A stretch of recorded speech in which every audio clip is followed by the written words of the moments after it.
Is the sheep preaching hate when he says, I'm not going to let the wolf eat me anymore? If the wolf comes in here, next time he comes in here, I'll do whatever I have to do to keep him off my back. Is the sheep violent or is the wolf the violent one?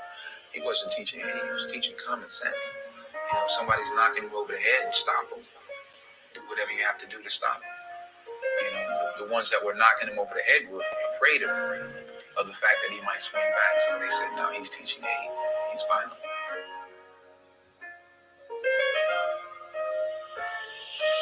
Black skin, white mask. Already know that life gets hard. And they say that we're used to the harshness. If it wasn't for the pain, I'd laugh. Truth is, we knew about light before dark. Turned music to art and taught everyone to dance. And still no chance. Freedom must be too much to ask. Bleeding from the ache in my heart. Sometimes I wish it was whites in the middle like France. No, I'm not racist, just jarred. Got hate before bush, not plants. They say we should leave it all in the past, but my brother's still dying on the end, so I can't. So if my attitude stinks, don't ask, cause a hashtag won't help you understand my stance. Fuck a melody. This is real rap if you ever see. Head hot, cause the system won't let me be. Tell me how I thrive in a place that don't cherish me. And they wonder why we all need therapy. Pre the energy. Just another nigga to Penelope. And they don't get it how we bottom of the barrel and still drip sauce on the world, no recipe. Weight of the world on my shoulders. All the pressures in life still tightly holding me. Pour libation for all of the fallen soldiers. But the pain still goes unspoken. They want us to stay broken. Never gonna fall, fuck folding. I see my people lose hope, shit. Don't you know we all been chosen? We are oppressed. We are exploited. We are downtrodden. We are denied not only civil rights, but even human rights. So the only way we're going to get some of this oppression and exploitation away from us or aside from us is come together against the common enemy. Forgive me if you don't understand. Sorry, I'm just misunderstood. Punished if I try to take a stand. Meanwhile, my friends dying in the hood. And you can say that we're killing ourselves, but the truth is they're killing us still. How you saying Black Lives Matter, but never took a moment to help? Just a trend that you post for yourself. And yeah, it takes a toll on my health, cause I want wealth like everyone else. But it's 10 times harder to me. And they wonder why my brothers put food on a scale. Yeah, when I die, I'll see heaven, that's real. Cause we already living in hell.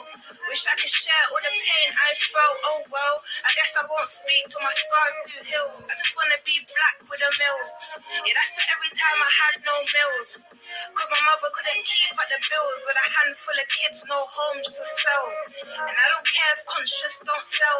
Knowledge brings height to an elf. Went from sitting on thrones to a cell. Been blessed, man, it wasn't by chance we fell. Weight of the world on my shoulders. All the pressures in life still tightly holding me. Pour libation for all of the fallen soldiers. But the pain still goes unspoken. They want us to stay broken. Never gonna fall, fuck folding. I see my people lose hope, shit. Don't you know we all been chosen? Who taught you to hate your own kind? Who taught you to hate the race that you belong to? So much so that you don't want to be around each other. No, before you come asking Mr. Muhammad, does he teach hate? You should ask yourself, who taught you to hate being what God gave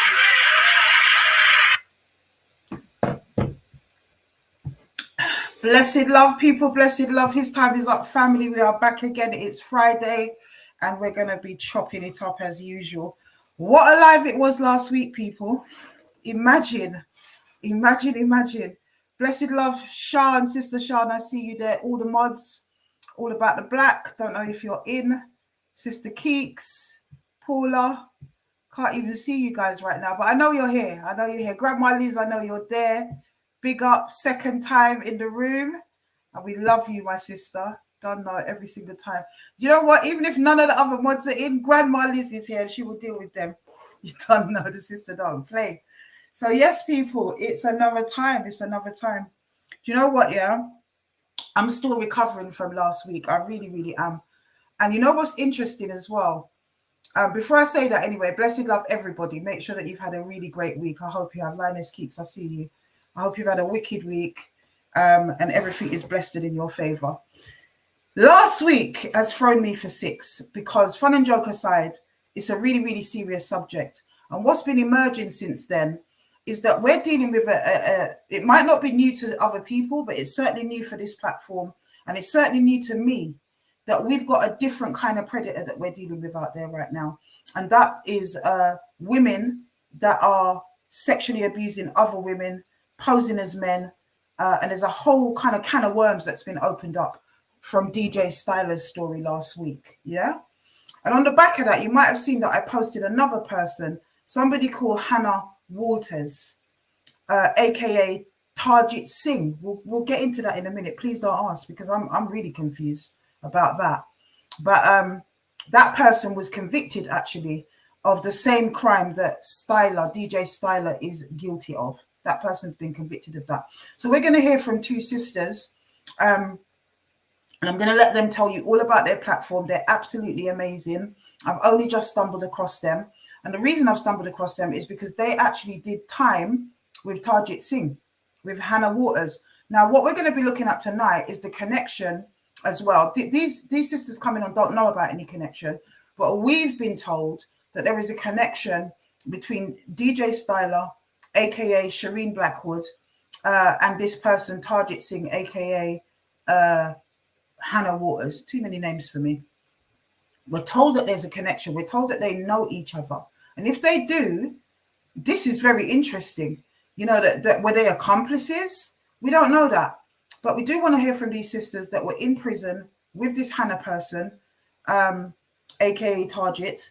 And I also want them to tell you guys about their platform, because it's a really, really important platform. And let me welcome them to the stage anyway. Sister Francesca Fattori and Sister Leonie, reasoning with the evidence. Blessed love, my sisters.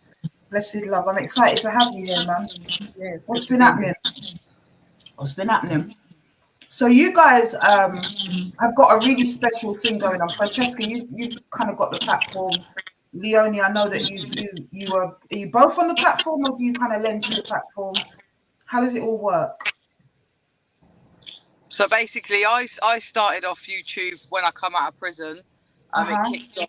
Me and Leonie, we met in prison, and then I started off a channel, and then we've been putting our heads together. And I think I kind of focus more on the YouTube channel, whereas Lee works in the background getting a charity that we're looking to set up. So she's more of the brains of the brains of it, and then I'm more of the just making the videos and stuff like that. Right. But I think in looking at your platform, which you're going to see a little bit of it in a minute, but in looking at your platform, what I just felt it was groundbreaking. And as somebody who served as a prisoner myself, I thought, wow, there isn't a space for women where we get to talk about those stories. We see the brothers that have been in jail, and they're held up on platforms as roadmen. Someone's got a feedback. Might need you to mute something. I don't know what it is. Yeah, that's brilliant. So we see the brothers, and they've always got these platforms, especially in the Black community, where they're held up as heroes of the community. You know, man was a roadman, man was in a gang. You know, it's all good and very glamorous for them. But when it comes on to women that have been to prison, you know, we're seen as the worst in society. It's used to beat us with. I've seen it myself. I told my own story about my prison journey, and I've got a bag of trolls that think it's okay to throw that back at me like they discovered it. And I'm like, I told you that. I didn't have to. Do you know what I mean? But it's this kind of vilification of women when we have been to prison. And we all know with the statistics that women are given higher sentences. They're given custodials more than men are, and so on and so forth. We've seen those stats come out. Well, go on, LB. I can see you there, sis. In with the force, as usual. Bless up Hurricane Toya as well. But yeah, that's kind of what I wanted to get into. And just what was the inspiration? Was it just because it feels like when I saw you guys reasoning and talking about your prison stories and swapping, you know, exchanging stories, it reminded me of like certain nights in your Peter before lockup, and you're all sitting down having a reasoning. It just had that vibe about it. And I thought that was really special, you know? Yeah, it's been a bit of a journey. So me personally, I started my TikTok. So I've always had an Instagram. I never really did posting and stuff before I went away. That didn't exist. So when I came out, Instagram was very different. So I thought, let me look at this TikTok. It's new, and I did a live. I was ranting about probation because I was going through a lot of probation at the time, and it ended up being a 5-hour live. So many people came in there, like officers, ex-officers from other jails, and probation officers, and ex-offenders, and loads of women, especially, like came in and was just inspired by the story. You know, they was just surprised that I was speaking so much about things that happened in prison because, like we said, it doesn't happen. You know, and I just thought, let's just just talk about it because it's healing for me as well. And I just think a lot of women go to prison and they don't talk about, and not even just women, men as well. They don't talk about the traumas of what actually happens inside of there, because it's all about the punishment. You know, like you've done your time, crime, and all of that. But there's things that happen in there that you don't realize, like people that take their lives, self-harm, all that type of stuff. So there are once you're serving your time, there are crimes that happen while you're there. I mean, I saw loads of stuff, liberties being taken, a girl dying of cancer, no one caring. She ended up absconding, actually. Went out, had a good old jolly, and came back 5 o'clock in the morning about 4.5 weeks later, knocking off the prison door to come back in, which was interesting. Do you know what I mean? But she was dying of cancer. I don't think she made it. I don't know what happened next. She was in Brownville, just liberties, loads of stuff. But I want to get into the prison stories a bit later. What I want to kind of focus on at the moment is Target Singh. Target Singh. So did you both serve time? Excuse me, guys. I'm eating a Jolly Rancher. I love them, and it's obvious. What Target Singh? Tell me about that story. Tell me about how you guys got to meet Target. Who met Target first? So I went in 2017. When did you go in, Lee? I went in 2018. So I was went in. Yeah. So when I first went into Bronzefield, I went on to 2B, which is like 2A and 2B are like induction wing, and TJ Target, whatever you want to call him, lived on the same wing that I was on, and like he obviously come across like really friendly. Obviously. Sorry, one second, Fran. Not to cut you. They're saying that our mics are bad. I don't know what's going on. I thought that, so I've moved everything that was. Can you? Is that any good now? I'm gonna have to work with it because you're saying it's not good on my side, so I don't know what's going on there. Should I put headphones on? I don't know what to do. I am currently in a car because I'm in miles away from someone else. They're saying it's my mic. Mic. I don't know why. That's weird. Let's see what the mic's saying. I've got a mic thing here. Well, someone else said they can hear us, so. Well, it's on. So yeah, it might be at their end then. Go ahead, sis. Anyway. Yeah. So obviously, I'm new. I served like 11 days, like back in 2005. So as far as I'm concerned, that never happened. You could quickly forget about it. So I'm new to prison. So I don't know anyone. Don't really know what to expect. TJ's come across really friendly. Kind of really quickly gathered out that I'm always going to be respectful. Like he's transitioning. I knew that he had female body parts. Obviously, was a female, wanted to be a guy. Really, really friendly. Within like a couple of weeks, like he told me he had a phone, showed me his phone, and I thought, okay, you obviously trust me. Do you know what I mean? And obviously, I'm new. I never heard no stories, nothing. No one ever. As like the couple of weeks went on by, everyone sort of seemed to speak to TJ. There never really seemed to be any issue. So I don't know any different. I'm new. So obviously, looking back now, TJ's obviously targeted for me, and you see over not as in targeted as in, but like as in the aspect of I'm new. I don't know nothing about him, so I'm gonna befriend you, sort of thing. Come across real sound, nice, friendly, and stuff like that. And as you've seen, there's pictures of me and TJ in a cell together. Yeah, we're going to show that actually. For those of you that don't know who we're talking about, in case you haven't got Instagram, this is the person we're talking about. Target Singh, who was born Hannah Waters. I can't even see when the screen's that small. I've got to big it up. Target Singh, who was born Hannah Waters, has been convicted of tricking women into sex. So that's who we're talking about. Hannah Waters, aka Target Singh. And for those of you that doubt, because I know we've got trolls on there most of the time, who doubt everything. You can see Fran, who's on with us now. And this is you guys inside, isn't it? Yeah, because he let me use his phone to FaceTime my pal. So that's why I kept a little bit of a picture. Obviously, I don't want her face in it. But right. And I was a lot skinnier then, yeah, I know. But as you can see in the background there, like the sink. It's like definitely prison. Yeah, yeah. definitely. So What prison was that? That's Bronzefield. Oh, that's actually. Oh, yes, of course. Well, that shiny. Yeah. So he's let me use his phone to FaceTime home. Obviously, like, you know, that's huge.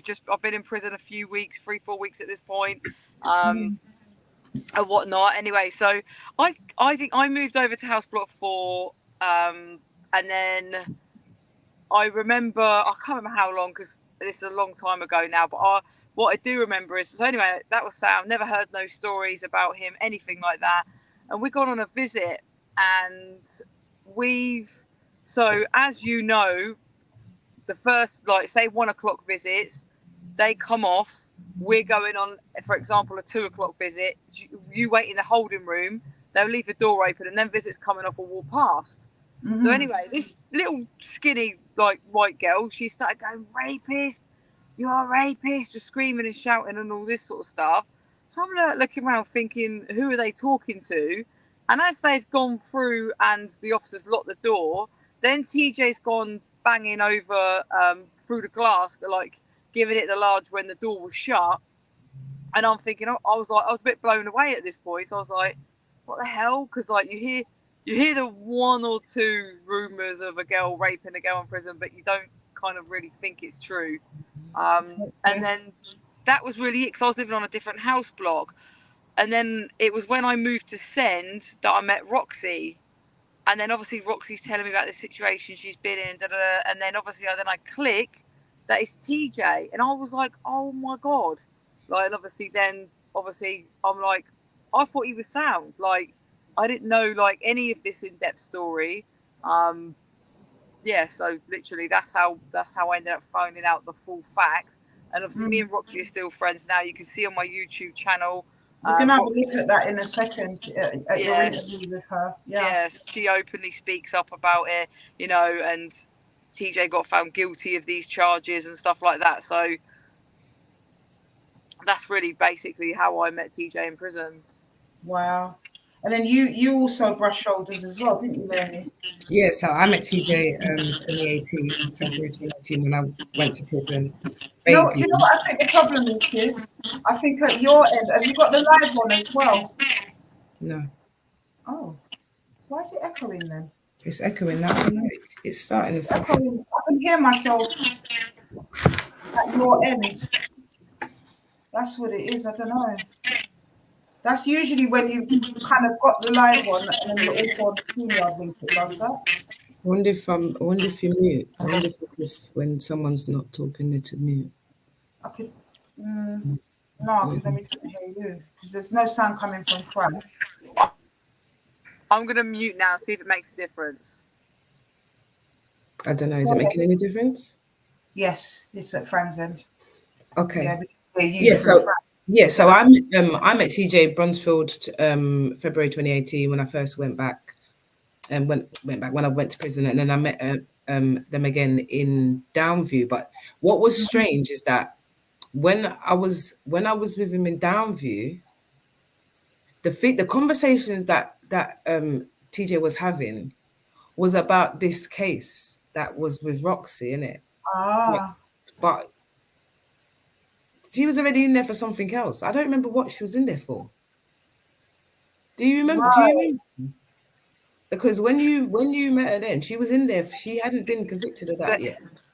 Yeah, so they was in for another crime. They basically kidnapped. They beat up something to do with Roxy. It is on my video. So I can't remember what they got done for, burglary. And I think it might have been kidnapped, something along them lines. But they was on a different charge. They was in there for a different charge at that point. Okay. I'm gonna mute again now so you guys can hear. Okay, wicked. So it seems like this person was pursuing kind of criminal activity anyway, as well as doing what they were doing with women. Ah, okay. Well, look, I wanted to get Roxy on, but you're going live with her tomorrow, and the whole thing would have been probably too overwhelming for her, Fran. To be honest, she's very open. She's very open and honest. Like I said, she's quite, she wants to she wants to make awareness and for women not to shy away and to make sure that people speak up. I did try and call her, but she didn't pick up because she did say to me that me and her were going to jump on a live tomorrow night. Yeah, So she might be out. She might have had plans this evening because she would have jumped on the phone. I could have rang her and had her on speakerphone. She would have had no problem with that at all. So you can always rearrange it for another night for us all to jump on. If maybe we could do that. But what I want to do is show your interview with her on the channel. It's really powerful interview as well. And you and I, Leonie, were talking about the kind of disconnect that there is. It's almost like she's telling someone else's story. It's one of the things that jumped out at me. And I think it's really important for people to understand that traumatized women behave that way.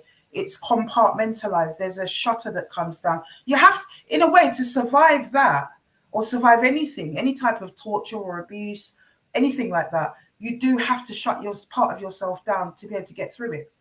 So, oftentimes we see women sharing, even on this platform, and people are going, "Oh, you don't sound like a survivor. You don't sound like someone who's They're been raped. You amazing. don't Them sound people. like someone who's." What does that sound like? Do you know what I mean? And I think this sister is, a good example of that, of a young girl that has had to battle and get through. She's not had a great start, and then she meets this monster who abuses her, controls and coerces her. It's a real thing. That's what you guys need to understand. It's a very real thing. Because we get a lot of stuff come up on this platform, guys, around that. A lot of victim blaming that comes from the community because, people don't want to accept it, or they don't want to accept that the brethren next to them has been doing the things that they've been doing in the dark for how long. And I always say it, that this is a side of the Windrush experience that nobody wants to talk about. Everyone wants to talk about the building of the NHS and the buses and whatever, and how wonderful it was when we used to eat, patties back in the day or whatever it is. But nobody wants to talk about the dark side that came across. My generation of women suffered with these little pedo uncles that came over from the islands. And we want to talk about it. That's why we exist. So we're really glad that you guys also, through a different extraction, are able to platform women like Roxy, sisters like Roxy, where she gets a chance to talk about her story as well. And in a sense, it's a kind of byproduct, because what the hell happened to Hannah? And what the hell happened to Hannah's people? How did she become the way she became? Do you know what I mean? And how do these people become the became? It's a cycle. It So goes even further than that. Like, you've got the women in the prison that are getting sexualized by the officers, by the the workers, people that are coming in to do things like jewelry workshops, educate. Like, it's crazy, and these women are so vulnerable. Yep. That's a side of it we haven't touched on, and in a way I should have done, because I've definitely been in there and seen it as a personnel, as somebody who worked in prisons, and then as somebody who ended up copying a sentence and being on the other side of the wall. Definitely seen it. So we're going to get into that. Don't worry, sis. We're going to get into it. Let me just show you guys. I'm going to share my screen, people, and you guys can see Francesca's interview with Roxy on the platform. And make sure you guys go over there and subscribe as well. We need these sisters to big up their numbers, get the message out there. And I know His Time Is Up family is good at that. So get over there and subscribe as well, yeah? Can we turn our cameras off just so I can present the screen? Yeah, absolutely. Just looks better, that's all. All right, no worries.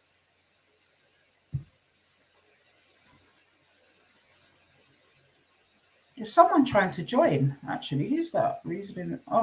Oh, it says disconnected. When you turn your camera back on, I believe it will reconnect you, Empress. Hold on, let me try and get sister back on. Empress, turn your camera back on, Leonie, because it's disconnected you out of the live. If you can hear me, turn your camera back on. Turn your camera back on, sis. She can't hear me.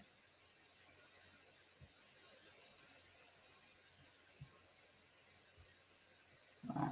Oh, that's it. Right, I'm going to put you back on the live. It looks like it doesn't want you to turn your camera off, but it's fine. Leave it as it is, sis. It's fine.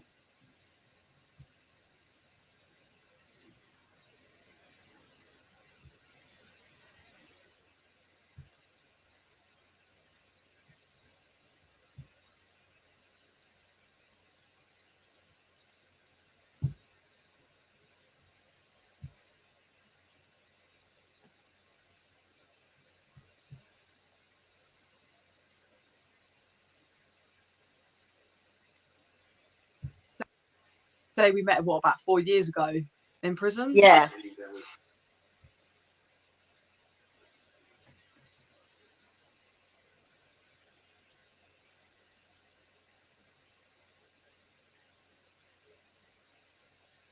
Because I've been out 2, you've been out 3, and it was before lockdown.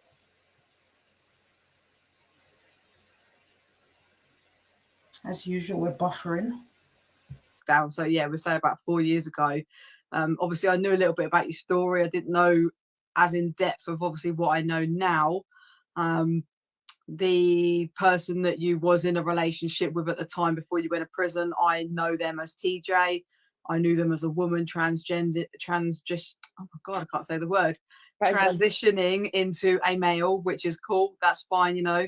But I only knew him as a him in a women's prison. I knew him as TJ. I didn't know any other name. I do remember one scenario though. I was in Bronzefield, and this was before we met. And we was walking on a visit, because he's one of the first people that I started speaking to in prison. He seemed sound. He was funny. Had a laugh with him, you know. And Yeah. we was going on a visit together, and someone was coming through, and you know, as you come off the visit and you got the hallway, and then you get locked in the other bit to get searched coming out.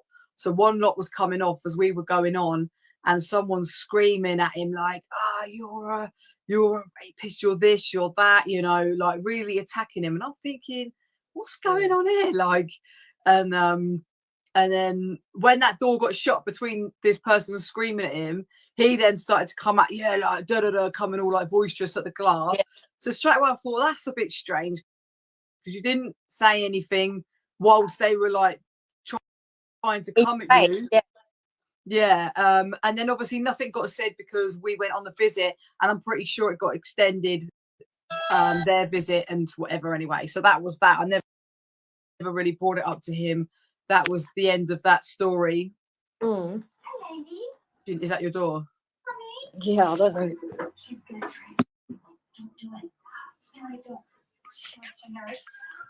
2 seconds, let me go and get the store. Hold on. No worries. You didn't think no one was coming. Just like really looked like they were skinny. It's like sad for me to.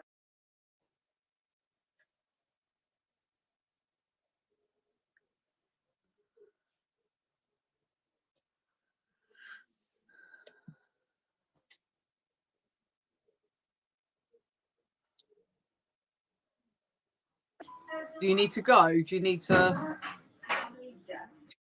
go? Do you want to do it? No, it's fine. Carry on. All right, so we'll just leave a little gap for a minute.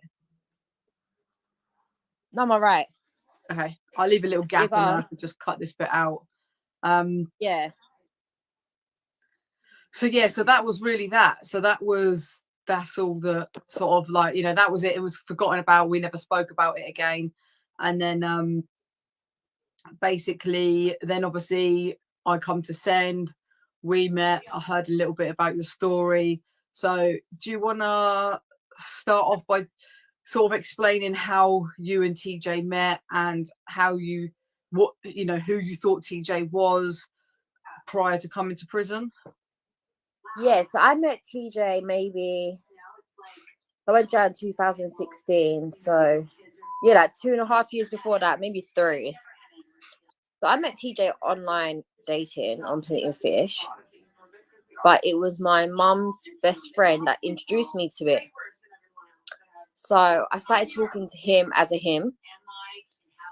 They portrayed themselves as a man, never said they were transgender, never said they were transitioning, portrayed themselves to have 2 kids, and portrayed themselves to be half Turkish, half Jamaican.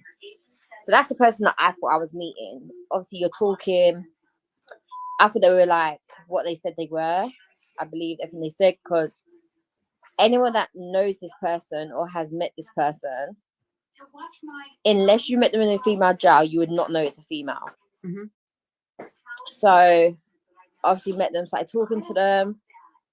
I worked in North London at the time, so I agreed to meet them on the way back from work, go for a drink, go for something to eat like you normally do. So I started to meet them, started talking to them more and more, and I can't remember how long, but yeah, so I met them, started dating, meeting up, getting to know each other. They never once said to me like anything, never mentioned transgender to me. They never said anything. The longest time, or the time that we done what we like, in between the time that we're dating when we first met and to the day that we first had intercourse, the person never like got naked. We never touched each other's bodies.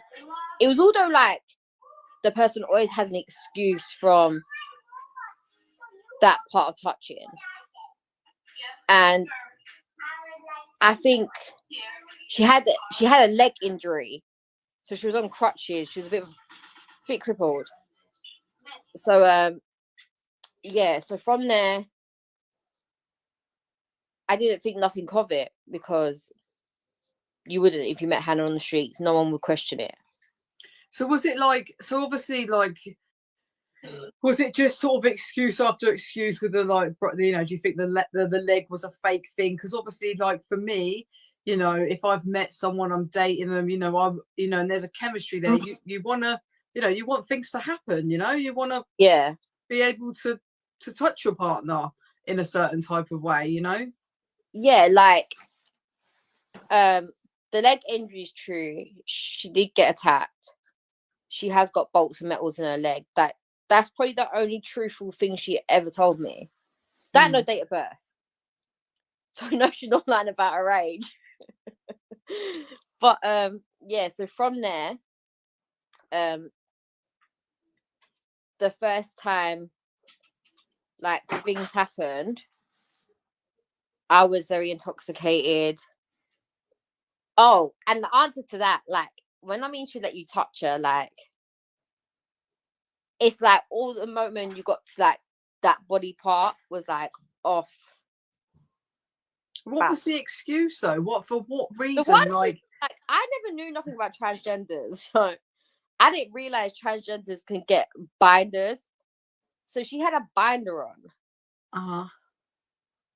Yeah, because anyone that knows her in jail is like, how did you hide them? But yeah, she always wore a binder. Yeah. Like a really, really tight vest binder. But how I got to finding that is another question. But yeah, so you wouldn't know. Like, I don't know how, like the position and everything, you just wouldn't know. So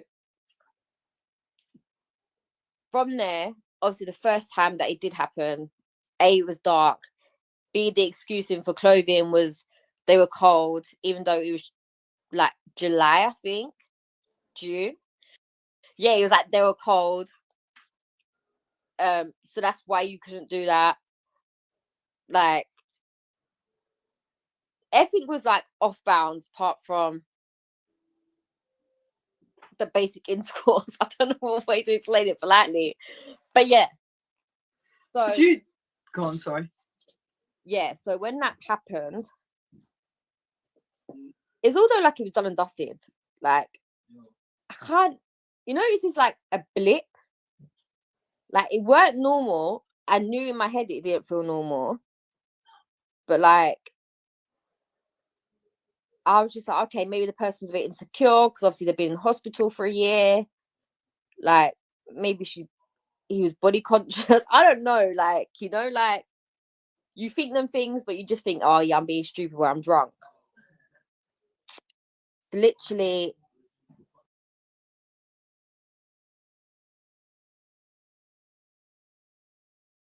a couple of days after that situation, yeah, she ended up like hitting me. So from there, the relationship was just kind of like, that was the way it was, you know. Like, so just before you go any further, do you think you was a bit naive? Because I guess anyone watching this would be like, what, how did you not like, how do you not like find it weird that you can't touch your partner? How do you not end up getting frustrated? Do you feel like you was already in too deep? Had you fallen in love with TJ at this point? Like, so, you know, people get sucked in by people's lies, and then they're already in. But once you've caught feelings, you know, people can go, oh, she's lying. Well, there's people out there that stay with people that beat the crap out of them because they're in too deep with their feelings. So, you know, I'm just clearing up what I would think if I didn't know you. I'm clearing up what other people are probably thinking. Like, you know, they're probably going, oh, she's talking rubbish. How did you not know? How did you not ever want to touch your partner there? Like, you know, do you get what I'm saying? Yeah. I think in the space of the month we met and when it happened, it wasn't long at all. Yeah. So it was long enough that it's like, okay, but you know, back then, A, I was much younger, B, you know, transgender wasn't a thing. Like, yeah, of course you wouldn't have known. If you've slept together, you're not gonna one for a minute think, oh, this is weird because it didn't feel like someone else I've been with because I think they're attracted. That's gonna be not into your head. I totally understand that. That, you know, that totally makes sense. It's just the whole build up as to not touching, like, why? It's weird. It's that like, you would be in a relationship with someone for a month, 2 months, and not even be able to touch someone, because there's a couple of places that obviously you can't because you'd find out. Yeah, that on truly. And on top of that, like, she never got naked in front of me. Like, you know, it was like, I used to say to her, like, why can't I have a shower with you? Why can't I do this? Why can't I do that? But it was like always an excuse of why. Yeah. And at the point that she started hitting me, I didn't really want to ask questions. Mm-hmm. Then it comes to the point where everyone's gonna be like, okay, cool. So one night we ended up meeting in Shoreditch and we was having cocktails outside. And I don't know how the conversation came about, but anyway, the conversation came up and she was like, I don't know, I can't remember even what she said, but it came to the point of like, oh, I'm going through the process of transitioning from male to female. And I was like, what the fuck? Like, what? And she's like, oh yeah, this bit that came up. Then she said something about she feels like, or was born. I can't remember if she said she was born with both. Okay. Yeah, if she was a hermaphrodite, or she feels like she's in the wrong type of body. But anyway, she come up with this massive storyline of why she was going through this process. So I'm guessing at that point it would make sense as to why you wasn't allowed to touch her, why you was, so all of it, everything. Now, even though you didn't maybe agree with it, you've got clarity in your head at this point. Right? Is that right? Okay. Yeah. So I was kind of like, well, like, why wouldn't you be honest at the start? Like, why wouldn't you tell me this from the beginning? Like, why would you bring me along this process to now tell me this 6-7 weeks in? Like, why now? And it was all over like, oh, well, you don't understand. Well, no, I don't understand. One, I've never been gay, and two, I've never felt like I'm in the wrong body. So why would I have these thoughts? Like, just never thought of like, well, any situation really. So I was like, okay, shit. Well, I even get on the bus now and run, but all my work stuff's at her house, so I need to go there to get them. And B, like, how do I cut this off? How do I go to the point of saying like, I don't want to be with you, or I don't want to support you because you're transitioning? At a time where I never had friends in this situation. I never had friends that have ever been in this situation. So like, I ended up babysitting my mum's friend and telling her, and then she ended up on the phone to TJ saying like, don't you think it's unfair that you're putting her through this, that and the other, rah rah. And then she said something about, I think you're lying. Well, from there, let me tell you, that was the worst conversation to this day that I could ever like hold, of where everything got worse. It was like from that day she turned into like the most evilest horror movie murderer you could ever think of. It's not funny, but like if you could just think if this was a movie, like this would be the bit where like that music's coming in. Yeah. So then it came to the day of, oh, I'm going for the operation. And I'm like, why can't I come? Why would you be home the same day? Like, why can't I support you? Why can't I go for this operation with you? Yeah. Why are you keeping it a secret for me? And it was, although like the manipulation of like all the reasons why it's not about me, it's about them, rah, rah, rah, coming to it. So I was like, cool, like, whatever. Then it came to the day that I was allowed to go see her after work.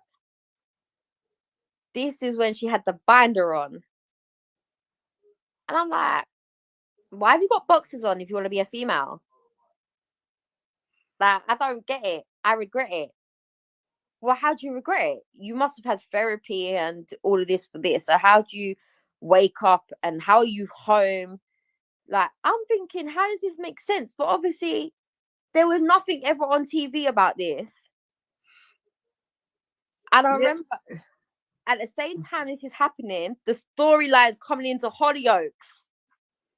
The first time anyone ever spoke about transgender on TV, it was Hollyoaks. And I remember the storylines coming. And as I'm learning more and more and more about this, I'm thinking, something ain't right. Like, that's major surgery. How are you home, like, the same day? Because apparently you had them both done on the same day. So, like, you know, looking back on it now, it was like, what was I thinking? But back then, I'm too scared to run. Like, I'm trying to think of, like, all the best ways to get out of this situation. At that time, I mean, I never knew nothing about mental health, PTSD. I never knew nothing about autism. Like, I didn't know any of these things. I'm just thinking I'm a kid that's, you know, been through shit. And I'm just a bit wild. Like, not for a minute did I think I can't get myself out of this situation. But at that point, I couldn't get myself out of that situation. You're not the only person, though. There's so many people out there, you know. It takes quite a lot to sit here and tell your story because, you know, from an outsider, if I didn't know you, I could just go, this girl's a mug. You're a mug. Yeah. Like, you are chatting absolute rubbish. How did you not know? But when you actually know somebody and then you take a step back, and I think prison opened our eyes up to so much mental health. Transgenders, I didn't really know too deep, you know, and I love it. I've got so much respect for the ones that are real and they do it. Yeah. Like Oren. I so much love and respect for him, but I don't like it when it's false and it's, you know, and then obviously your situation. But I won't go in too much into that anyway, because it's not about hate or anything like that. No. But, you know, as an outsider, this is why I'm trying to get as many questions in the nicest way possible, because I would think you're an absolute idiot. If I was sat now watching this on my YouTube channel, and I'd be like, this girl is talking absolute rubbish. But it's the same as a woman being beaten in a relationship. You know, once they're in and they think they can't leave, and that's what narcissistic people do. You know, they trap you in and they find it, you know, you find it so hard to, you just think that this is it, this is my life and this is the all I know, especially when you're young as well. Like, so obviously, sorry,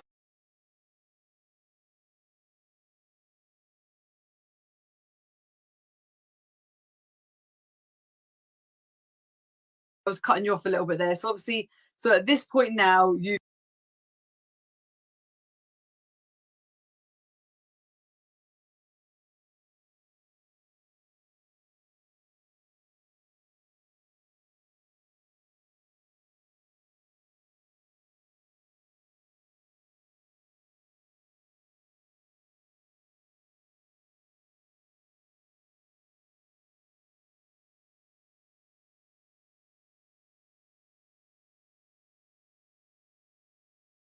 on, you know, had you guys committed your crime together?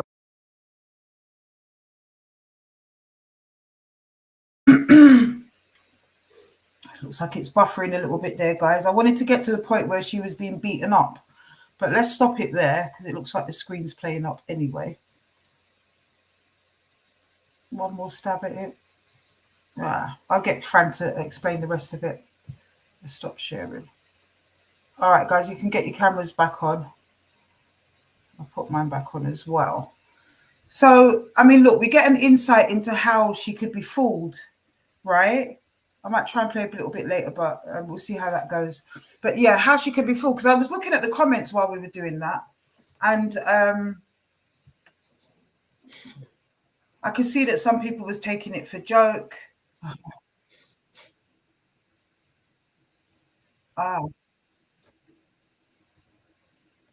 Sorry, it's come back on there.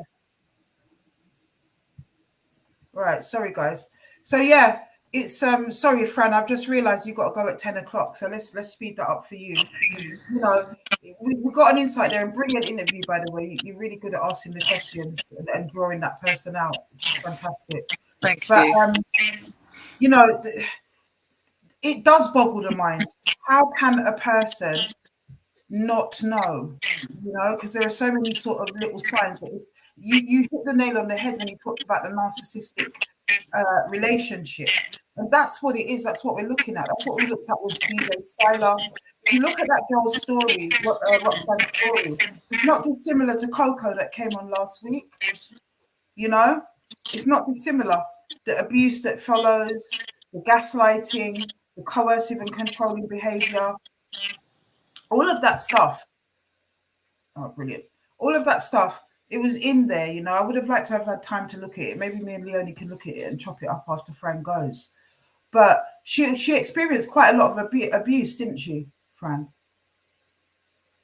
Yeah, she really did, you know, and I just want to quickly say, like I said, I literally, if I didn't know these people, I would say Roxy was lying. I would be like, how do you not know? Especially someone's not been on the other end of narcissistic abuse as well. Like if you're someone that's never experienced that and been sucked in by somebody, you know, you just have no idea, and it just doesn't sound believable, but it happened. You know, TJ got a sentence for it, like a big sentence for it, and she's not the only girl that he did it to. You know, and it's sad. It's such a sad thing, and it's sad that actually she was that naive and that mentally abused that she just didn't have a clue. You know, that's what it is, isn't it? It's they break them down to such a point, and being groomed as well, because we heard the same thing with again DJ Styler, whereby, you know, it's I respect you too much to have sex with you, and there's all this kind of grooming that goes on, and they feel really special and loved, and then the strap-on comes and it's rape because it's non-consensual. These people, Roxanne, did not sign up to have sex with a lesbian with a strap-on or a transitioning female. Do you know what I mean? They just didn't consent to that. So therefore, it is rape by deception. And TJ got, is it 13 years? Yeah, I'm sure it was 12 or 13 years. Yeah, and he's actually currently going for appeal. So they're still inside. That's what I wanted to establish, actually. Yeah, so he's obviously still inside. It was only this year that he got sentenced for this, and then he's appealing it. And I'm don't quote me, but I'm sure Roxy said to me that the judge said if I could have given you a longer sentence, I would have done. Wow. Rape by deception by a woman. Because she's not transitioned. She wouldn't be a female girl if she'd fully transitioned, would she?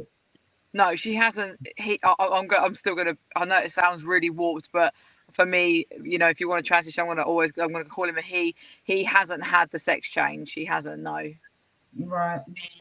Well, for me, I'm just saying. I've just remembered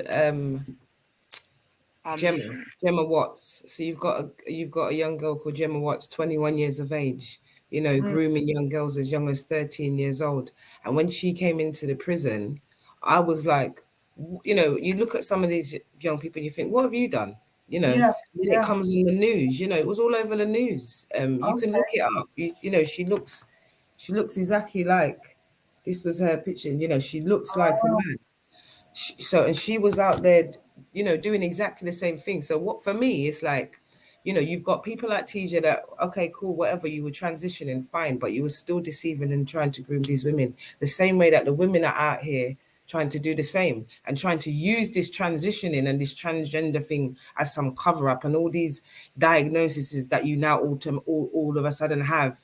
You know, because I'm gonna look up the one that I saw on your live, because I'd like to know what it is, because I'd never heard of it all of a sudden. And then you're blaming your culture and your community as to yeah, why, yeah. as the reason why we don't know these things. I'm just like, okay, I'm not going to rule it out, but I don't believe that, because that doesn't make no sense. You did what you did and you're doing what you're doing. And some people are just out there, not, then they're getting away with it.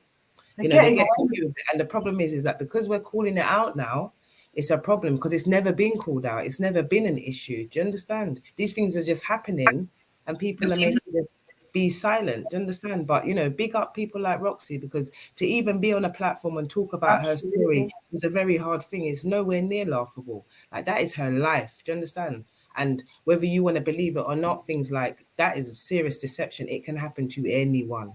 You know, Mm-hmm. brainwashing can happen to anyone. You know, we discussed a lot of things previously around the same kind of Mm-hmm. subjects. Do you know what I mean? So don't ever be fooled. Like, the smartest person can easily get themselves into that situation.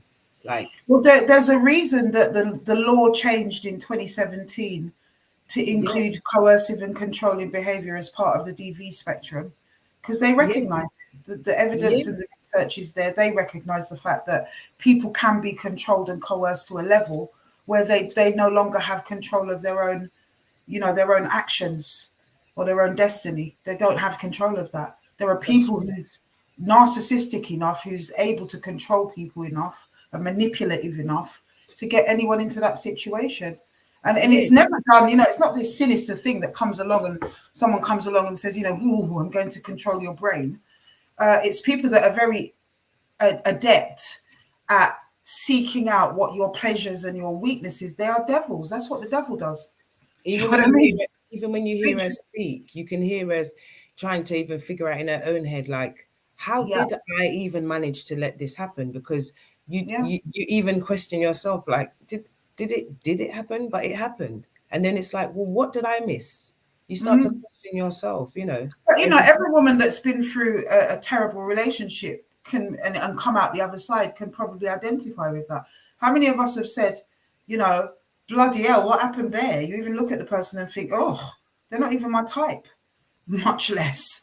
Do you know what I mean? And whether that's male or female, you think that. So for a yeah. young girl that hasn't got much experience, and I'm going to put it crudely, for those of you in the chats that are chatting crudely, I'm going to put it crudely. For a young girl that don't have much experience of body, she's not really going to know the difference much. Try that on a 40-year-old woman or something. You might just think, hold on, this don't feel the same as anything else that I've had. Do you know what I mean? Because you've got that experience, right? And you're not speaking with it from and this is the thing, like, when you're watching that video, you can't watch it from your adult mind, your 40-year-old No, mind, your no, 50-year-old mind. You have to no. take yourself back to a place of vulnerability Yeah, instantly, because that's yeah, exactly what you see. As soon as her face comes up, that's a vulnerable woman right there. 100%. You I know, don't even see her as a woman from my age. I see that as a young girl. well, there But you go. the point is that we heard from a girl called Coco last week, and she was a victim of stylers in not Okay. dissimilar ways. And we've spoken to many of stylers' victims, and they've been beaten, and they've been tricked, and they've been raped by deception. Some have been raped, fully raped. When I say fully raped, I mean raped in the way that we understand it. People don't understand rape by deception. Rape is about consent. If I say no, even to my husband, thankfully they've recognized that in this country as well, then it's still rape. That's what it is. Rape is about consent. And we as Black people, we need to kind of catch up with that a little bit, I think. Because, if a woman comes onto a guy and, she's giving it every signal going and he chose her on the bed and she suddenly says no, he takes that as cock teasing. He's not going to understand that no means stop. you know. So there's a lot of education to give to our young boys, and all the rest of it. But I'm really interested in the fact that I feel, even when I'm listening to Roxy's story, I feel what comes through more is the abuse more than the deception. Do you know what I mean? It's like, which one is more corrosive for her? Which one is more damaging? Francesca, I don't know if you can understand that. Or is it a duality where it's just both, you know? Yeah, you know what, like, if you can go a bit more on the story and hear Roxy's side of it, I mean, she got some physical, you know, She abuse. got She some got licks. beaten. Yeah, she got Yeah. some proper beatings. And at that point, like, again, if you hear all of her story, a lot more makes sense. And I don't know what is worse, one night thinking you've actually slept with a man and it wasn't as a woman, or the beatings, the verbal, the mental abuse, you know. Yeah, it got to the point where, you know, she thought she was going to die. So, which is worse? I don't know, you know. And Styler has the same kind of body count. This Styler needs to go to prison in the same way that TJ was. And if they are friends, then they can meet up on the wing. That's what I think, Fran. Do you know what I mean? Let me try and share a bit more, because I do think it's important that people hear it from her, and you know, that abuse that she went through. So I'm going to try and share again, see if it sorted itself out. I know you got to jump off as well, haven't you, Fran? Yeah, I mean, if I have disappeared, guys, like, yeah, thank you for inviting me Bless onto your you. channel. I'm just gonna wait. I'm just gonna get a message. I'm just waiting outside to pick someone up. So yeah, if I've gone, yeah, All thank you, right. and I'm sure we'll Bless, catch up. bless you. And we're definitely going to keep talking, sis. I know that my mods put out your channel in the chat, so people have got it. Appreciate Do it. Thank you want to you. just tell us again what it is, in case you've got to go? Yeah, so literally, you know, for me, it started off in prison. Everyone, I could hear all the girls saying, like, that we were on bail. Oh, I Googled prison, you know, and there's nothing preparing you for jail. So I was like, right, when I get out, that was my beginning goal, you know. It was, so if you, my first videos, it's like your first 24 hours in prison. It prepares you what to take, what to expect. The most important things, like phone numbers that you wouldn't even dream, like date of births. Yeah. You know yourself, can't have a visit without the date of birth and address. Then it stemmed on to, like, you know, I got reached out to by the news and all other different kind of stuff. And it's now about women going out homeless. We're trying to reach out that, you know, not everyone's scum. You know, some people are scum that go to prison, but not everyone.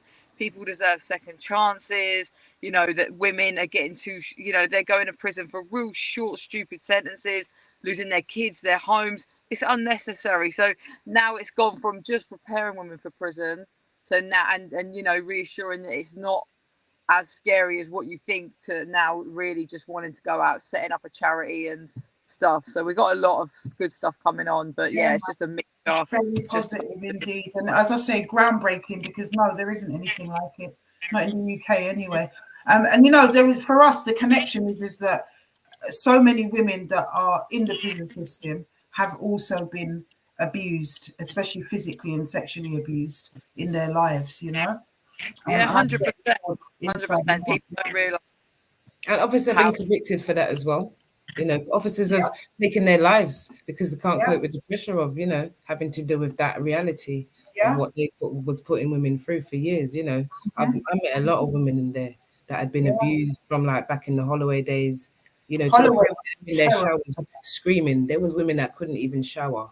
Like, they was in their showers screaming, like, you know, get off me, dirty bastard, you know, like, it was really, really sad. A lot of mental health, And I remember working in Holloway back in the day when it was the A5 unit. I think it's probably a lifer wing now, but it was a drug wing when I worked there.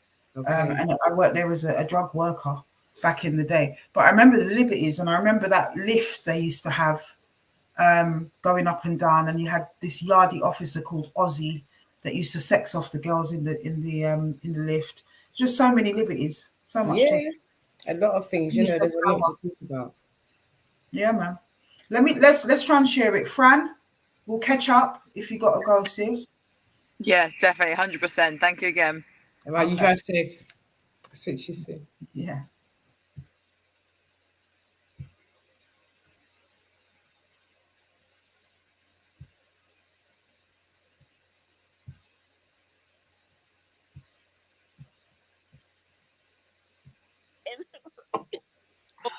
Saying, anything like that. No. But, you know, as an outsider, this is what I'm trying to get as many questions in the nicest way possible, because I would think you're an absolute idiot. If I was sat now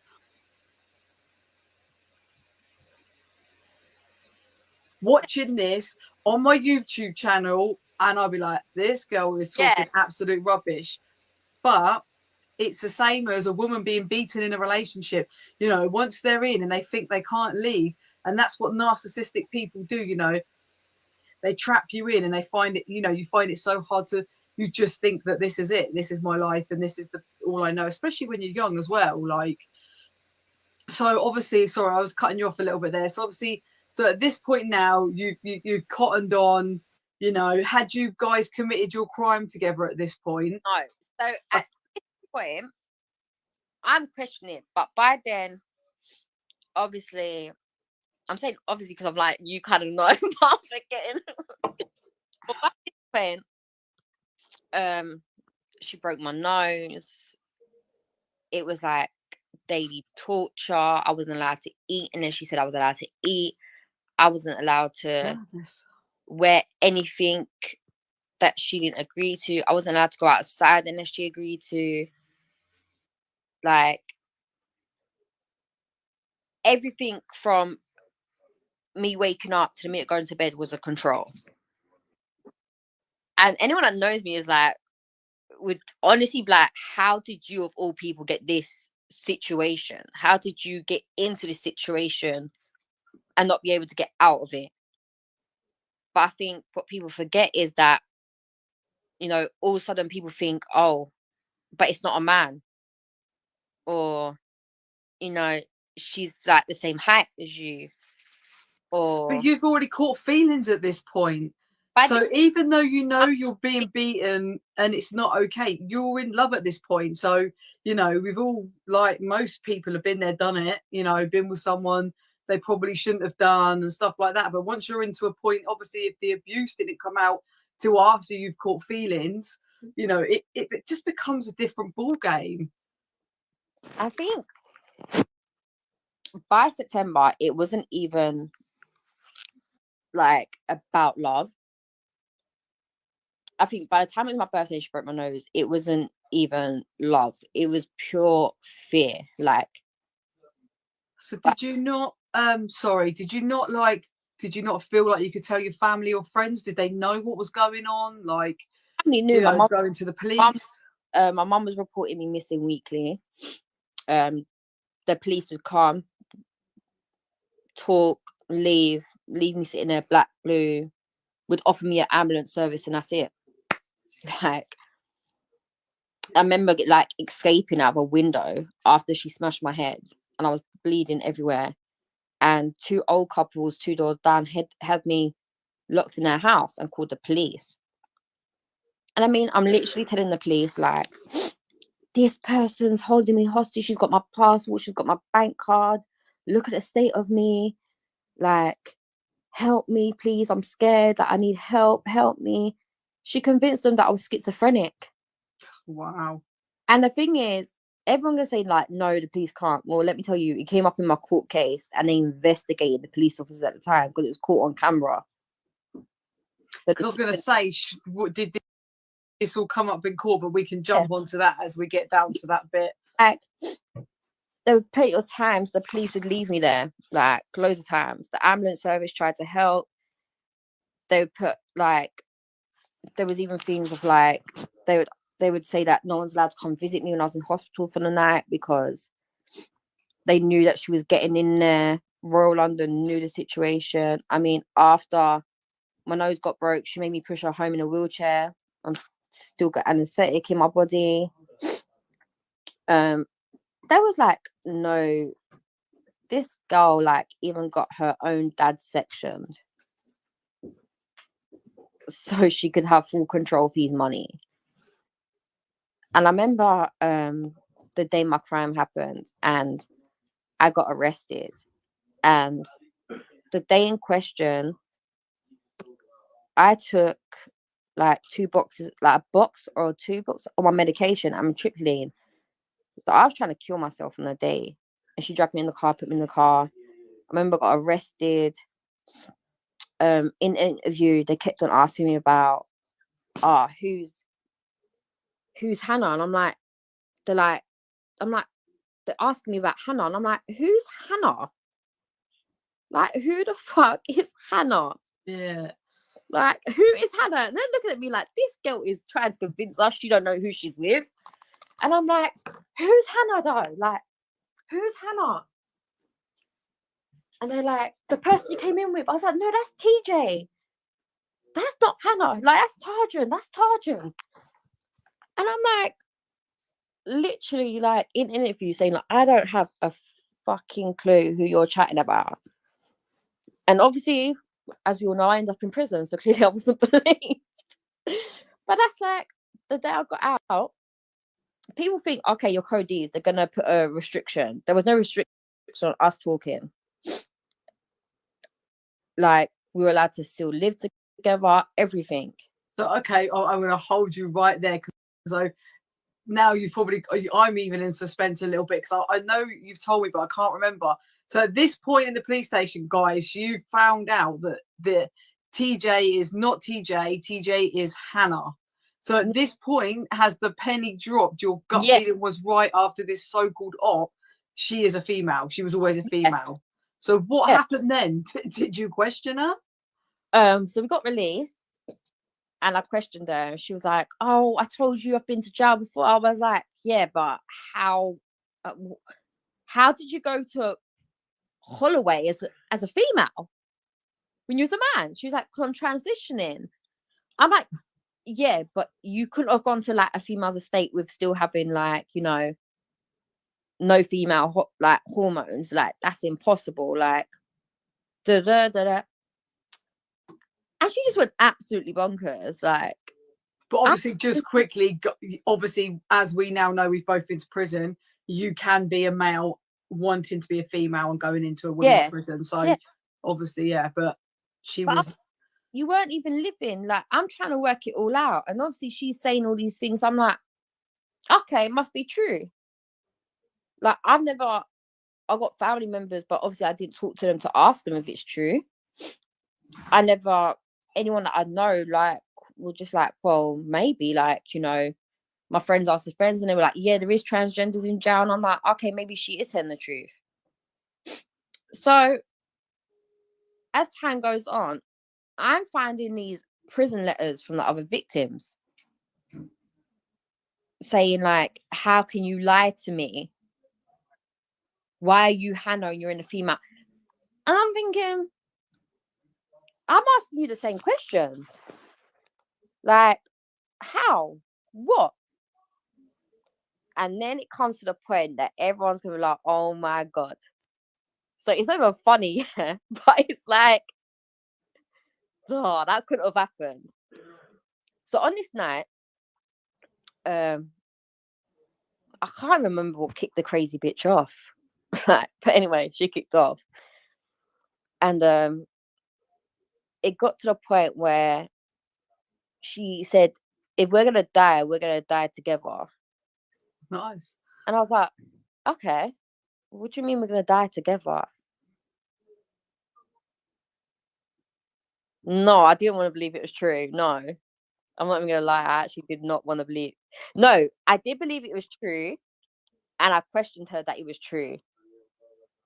But it was although. But you would rather just tell yourself it wasn't true because you didn't want it to be true. Is that what was at that point? It was like, you've beaten me. I'm gonna make you admit the truth. Like, I turned into a bit like an FBI agent. Although, like, I basically done most of the police work anyway.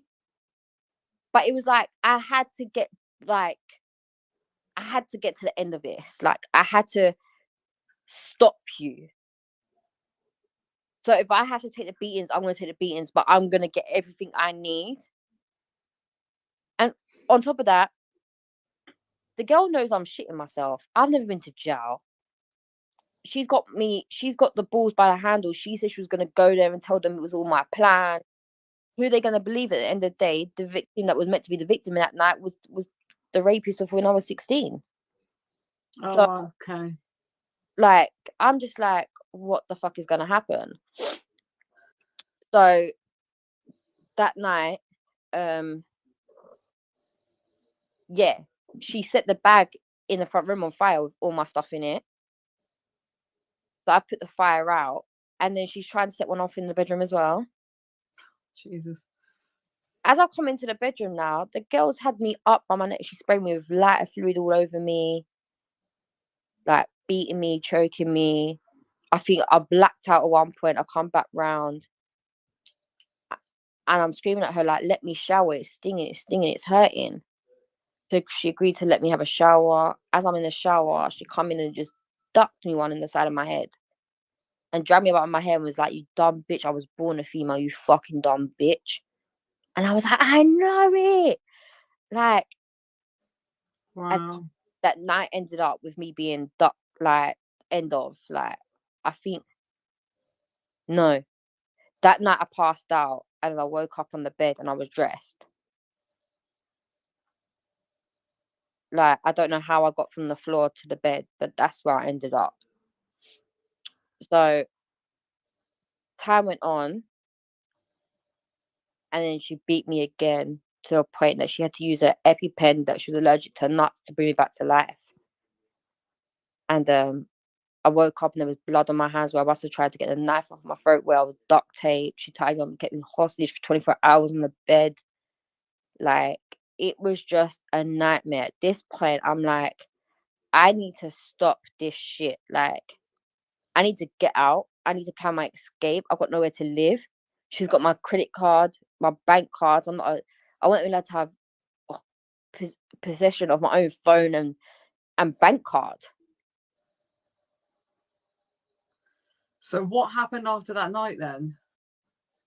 That night, everything changed for me. Like, I literally started planning my escape.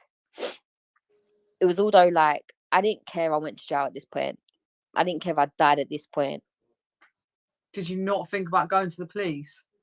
No, by this time they've been round multiple times. Yeah. So you're just giving up basically. Yeah, the police weren't going to help me. Why would they? The police have never helped me. They never helped my mum. I've never seen them actually help anyone I know.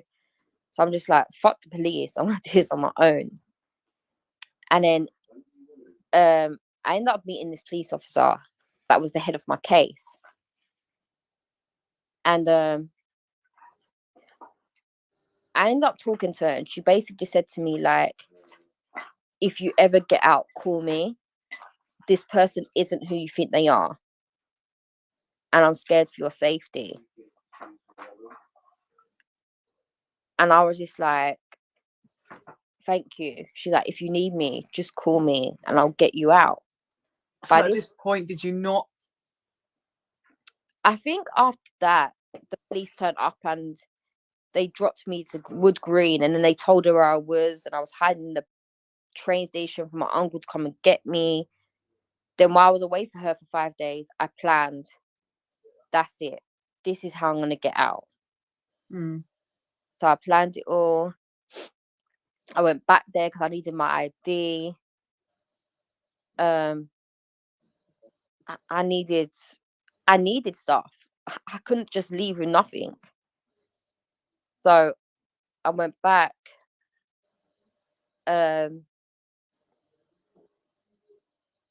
Yeah, I went back, got more information. I found more paperwork from the other victims. I ended up bumping into one girl that she took their virginity, and the girl probably still believes it today if she ain't seen it in the news. Like, I remember her telling me a story that her sister told her that she was a female. And I remember turning around saying to her, I think you need to believe your sister. And she was like, what do you mean? I was like, your sister was telling the truth. And she was like, what? I was like, just know your sister telling the truth. Like, if I don't make it out of here and you see me dead, just know your sister told you the truth. Like, I want you to know that. Like, your sister was not lying. So that's so in depth. Like, so, you know, where the hell was your head at this point? Like, how did you get out? Like, fast forward a little bit, you know you're about to die. Like, you know, if you don't get out of this relationship, you're going to die. You've got no support from family. You've got no support from the police. Like, how did you get out? So I ended up talking to my mum, and I was telling my mum the situation. And I was like, I'm going to get out. I've got to do this. It's got to happen. Like, I've got to get out of this situation for my family and for me. I ended up sorting out with my mum's friend about me living at her house. So I managed to sign the paperwork and get it agreed to. And she gave me a gadget phone, like an Android, a Samsung back then. So I managed to sort it out with her, and I managed to convince Hannah that I was going on a visit for the day. And that's why I was packing my bag. And then we started an argument, and she like hit me and stuff, and like grabbed the bag and ran. And then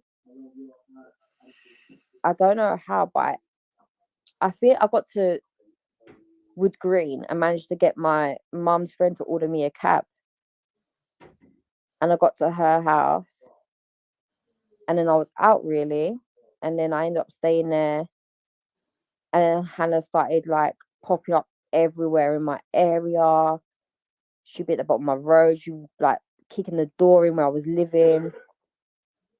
So then I thought, like, I need this to stop. By now, I'm mentally ill. I've just been diagnosed with multiple different disorders. They're telling my mum if I don't start eating, I'm going to have to get sectioned because I didn't eat. I didn't sleep. And then I went to, I rang 999 and said, like, I'm being harassed. She won't leave me alone. She's threatening to kill me. Like, I need help. I need help, and I need someone to like help me. And then they sent me to Ilford police station to go for an interview. And Sapphire unit at Holborn got a phone call, and the officer just come back to like go home. And they said, someone called her and said, Zoe, it's Roxanne. Like, she's ready to report it. And she came to me and she just sat there looking at me and was like, I honestly thought I was going to see you in a morgue. Like, you're so brave. Like, what have you been through? And I told her. And then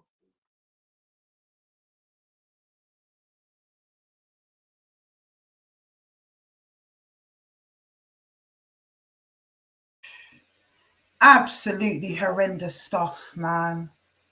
You know, hearing that story rips me apart. What a nasty piece of, what a monster. What a monster. Put aside the deception and pretending that you're a man. Why do they want her, Styler? Why do they want to turn themselves into the most effed up hombre? This is what I'm saying. There's got to be a deep hatred of women there. Even though they're women themselves, there's got to be a deep hatred of women. Why? Why? I don't know. And we see a lot of it. You're on mute, sis. That's why I'm listening to you. I'm just like, yeah. What's mad is that when we did that interview, so even though it was Fran's interview, I was in the chat. I was asking her questions as well because I spent time with TJ twice, and because of the time that I spent with TJ, like the second time, I was going through a lot. So like you don't really remember stuff, but when you kind of go back and try to dissect. So I remember conversations, like one thing TJ used to do is try to buy me with weed all the time, always asking me if I want weed. Yeah, if I want weed to smoke. Another thing was that, like, I want to touch on the dad because I'm so glad that I forgot that Roxy touched on dad, because I always said there was just something about her dad that I didn't understand, and like I felt like when I heard about this, I was thinking, is he a part of this? Like, what's the part that plays? And then I saw the situation with grandma in it. I'm not going to touch on that because for me that's very sensitive. That's a whole different type of. You mean grandma and Skylar? Yeah, like that's a whole Yeah, different type of manipulation in itself. Do you understand? yeah, So when yeah. I'm looking at dad, and I'm because initially I'm thinking, no, say your dad, I support them something then, because her dad was coming on visits and bringing in her phones and the weed and everything. She had everything. Yeah, this girl, listen, TJ got away with everything.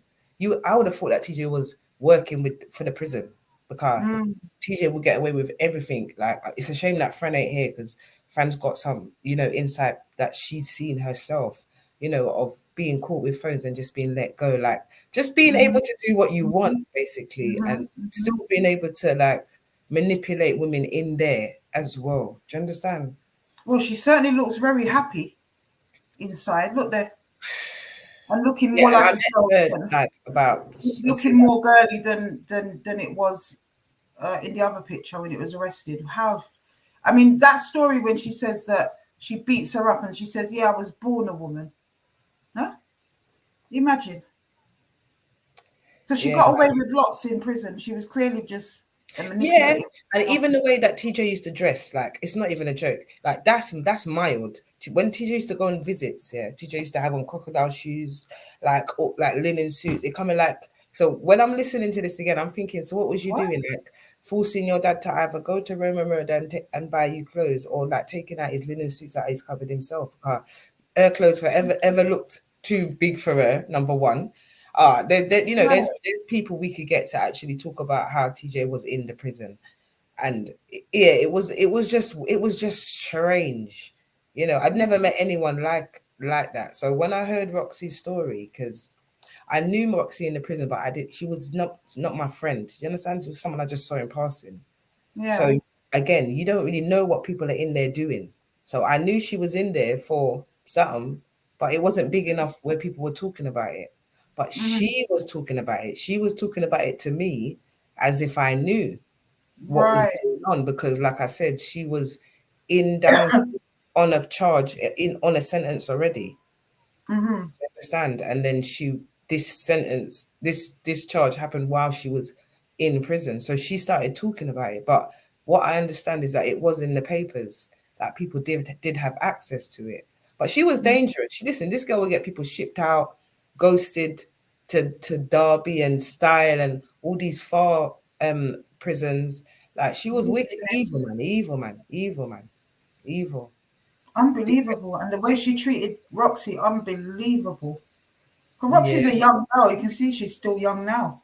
Do you know yeah, what I mean? Much less how old she was then. yeah. And that's what it seems they prey on.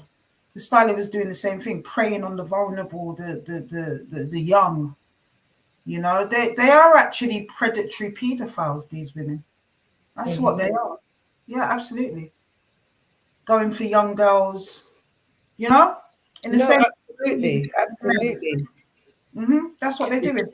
And I just think it's terrible. And we need to hear from more women that have been through it with these women because but I put them in the same bag. what's quite sad, like I said, is that like there's the women that are doing it in the community, but when you get into the prison system and you've got the vulnerable women, like it's a whole community of vulnerability. Like they prey on those women too. Those women do the killers, the pedophiles, the rapists. They all do. They prey on the young girls in the prison. Yeah, yeah, And it works because that, when as you know, when you're in there, depending on your strength, you can be manipulated to do many things. And over absolutely. time, for your survival, you would do those things, and I've seen it many times. I've had to save young girls out of situations Yeah, because, officers are putting women that are in there for troubling their own children, and you're putting her in there with a young girl. You can't be doing that. That don't absolutely. work, And so. there's the officers themselves in a female prison, whether they're male or female.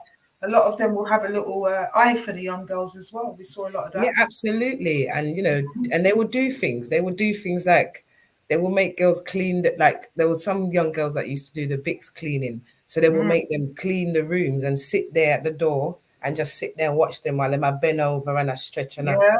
understand. And it's not a joke. Watch them. Certain officers will make sure they're on visits and Hmm. because that walk from the wing to the visit is a whole show. It can be You understand? isolated too. Yeah, Yeah. it's a whole porn show. To be fair, because there's corners and there's things that they trust me, man. I've seen them. I've And been in. they dress up for the visits a lot of the time. So the officers will see them on the visit. getting touched up by their baby father or their husband or whatever it is, their This is it. boyfriend. And You've that's a also turn on for the officer. This is it. You've also got things like in the afternoon bang ups, like you get locked up for like an hour and a half in the afternoon. So That's in right. those times, you have some people that can come out. They may be a peer mentor or red That's right. coat or whatever. And I look through my window and I see officers giving gal backers in the building that we're not using. This is in That's right. Brunsford. This was Yeah. like the open wing they have now. And I was like, what the hell is going on? Like, Mhm. you A understand? lot. And to me, that's abuse. It's abuse. Well, it is once they get nicked for that, because some of them do get nicked. It's an abuse of power, and it's the same as if they'd nonced a child. They get dealt with in the same way, don't they? It's a Yeah, but similar type of power. it's crazy because Statutory you know, rape is what it is. That's what it's called. literally. But Whether the you've got woman why consented or didn't consent, the fact that you're an officer, you get done for statutory rape, statutory rape. 100%.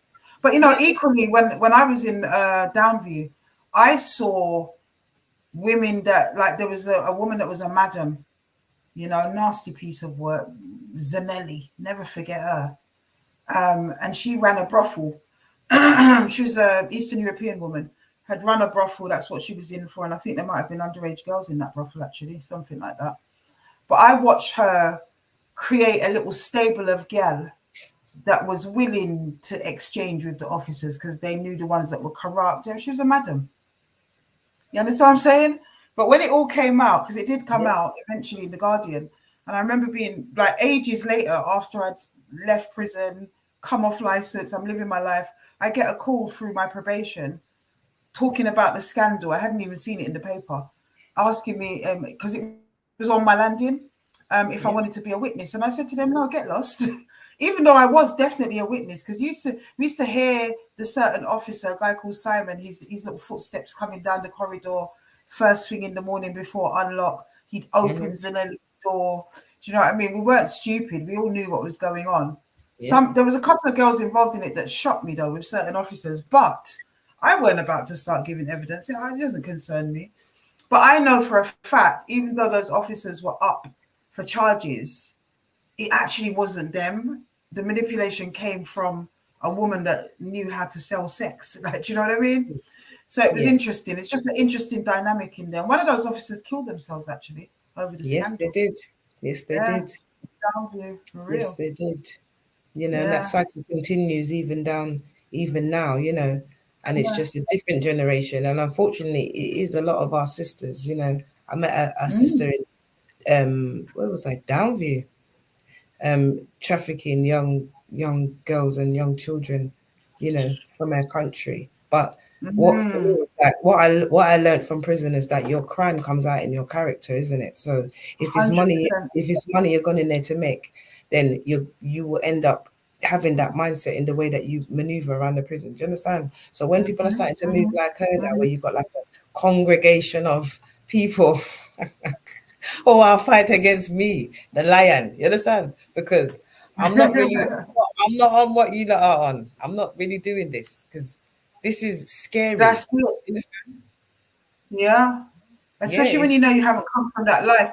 Like when we were talking before, a lot of your journey in the prison system sort of really does reflect a lot of my journey in the prison system. We were in at different times. I don't know you from prison, you don't know me. I was in before you. But the path you chose to take in the jail, yeah, is reflective of your character on the road. And that's why when people throw their shit at me, I'm like, whatever. Because I know that whatever I was doing out here, when I yeah. got to jail, I was doing exactly the same thing there. That's right. I was Yeah, empowering absolutely. women. I was helping women. I was doing what I Yeah. was doing. And I'm proud of my prison journey, actually. And we went to similar jails as well. Do you want to tell people a little bit about your journey, sis, in the My system? journey, wow, my journey is crazy, man. I've got a few little snippets on my page. My page is my name, Reasonings with Empress Yeah, we Lee. flashed it up earlier. Yeah. So I went to prison for an evasion of prohibition. That's what I call it because to be fair, anyone could go to prison for what I went to prison for, which is Yeah, having information and not giving it to the police. yeah. It's crazy, but yeah, I went to prison as a mother. I had a young child when I went to prison, which was like the hardest thing ever. I ended Yeah. up in 5 different prisons, but I went back to a prison twice. I suffered a lot of racism in that prison. Hence why I ended up going to so many, because yeah, I wasn't built for that environment. I had to really know how to humble myself and, you know, tone it down and channel that in a different way. Do you understand? But I found myself. Mm, It was the best journey that I could have gone through right. in that time of Yeah. my life. Yeah, absolutely. Like, yeah, that was the making of me. Mm-hmm. Definitely. But yeah, on the flip side, I saw a lot of, you know, things happen. I went through a lot of trauma. I lost 10 members of my family during that time. Which Jeez. was, it was to, I don't know, it's a lot to deal with, but when you understand how death works, and you know it's the only thing that's guaranteed, and you understand what's going on, it's not an emotional effect. You understand? I use all of these things to empower my life, and you know I live with my ancestors in me every day, so Absolutely, it's sis. beautiful. Yeah, so I feel good, but yeah, there is just a lot. There's a lot to talk about when it comes to the prison system. You know, there's a lot, like we said earlier. There's a lot of abuse. You know, there's a lot of sexual abuse. I saw that from the very first day I got into the prison. You know, I'm a very intuitive person, so I was listening. I was behind my door and I used to listen to everything, every sound, you know, every knock, every key. And Mm, I remember I used to mm. hear the shower. And I used to think, why is the shower on at this time of night? You know? And then I used to hear, you know, like when you're opening the door, like very, very slow. Slow, slow, slow. Yeah. Please turn it. Yes. I know this. Yes. I used to hear that. I used to think, so where my room was situated, I could see everything. I could see the entrance to the wing. I could see the stairwells, the two of them. So I used to Yeah, sit there, stand up there, and just watch through the little hole. Um, yeah. and You yeah, and I could used to see officers come even out when there. they closed the hole, you could kind of catch some little bits There and was a pieces. little hole. There was a little one little tiny, Mm, tiny one. You could see, man. You can see through there. So you used to see them come down the stairs with the prisoners. They used to bring KFC. People, listen. Women used to get yeah. mingled with things like Lucozade and Mm. chicken and wings and chips and these kind of things. You understand? It was very sad, man. Very sad. But I used to call them out. I used to call them out. And you Different. took on certain roles in the jail. You know, this is what I'm saying. Like you were Yeah. diversity officer that I was as well. You were a Yeah. listener, I was Yeah. as well. Oh You know, Lord. you were a peer mentor when you got to open, so was I before you went out to work. All of that type of stuff is about empowering not only yourself, but being there for your fellow prisoners, you know? These You, things were you on see you see what's going on, the abuse, the stuff that's going on with the officers. So where yeah. do you place yourself in that? Do you know what I mean? It's unavoidable. Like, all right, for example, there was a situation where I had young girls. So I was in Bronzefield, right? So I went to prison in Mm-hmm. 2018. I was in Mm-hmm. Bronzefield for 6 months. Yeah. I ended up leaving there, going to Downview. I spent Mm-hmm. 6 months in there until they ghosted me and sent me to Derby. So while I was in Derby with no family, no nothing, I'm trying to get back to London. So the resettlement at the time was like, we're just going to email all the prisons and whoever accepts you, that's where you're going, type of thing. So so Bronzefield accepted me, right? So I ended up going back to Bronzefield, and then I saw it was like there was just so much young people in the prison, Mm-hmm. you know, and they was in there for murder charges, murder, gun charge, this year. And I'm just like, this could be my niece, this could have been my child. Like, this is crazy. So I started setting up, you know, I remember it was Tuesday afternoons where I used to let them do a little nail varnish. I used to try and get some stuff from the governor, you know, because I'm saying these young people need something. They used to come and knock my door at like 9 o'clock at night. Like, That's can right. you understand, to support them, because they couldn't communicate with these young people, you know, our Mm-hmm. young black people, they couldn't communicate with them, you know. So there was also, what was very powerful was the conflict awareness, which is something that I think everyone should do. You know, it's Oh yeah, 100%. you know, it teaches you about reacting and responding. It teaches you about the pyramid to anger, and you know, just what triggers you, what your red flags are.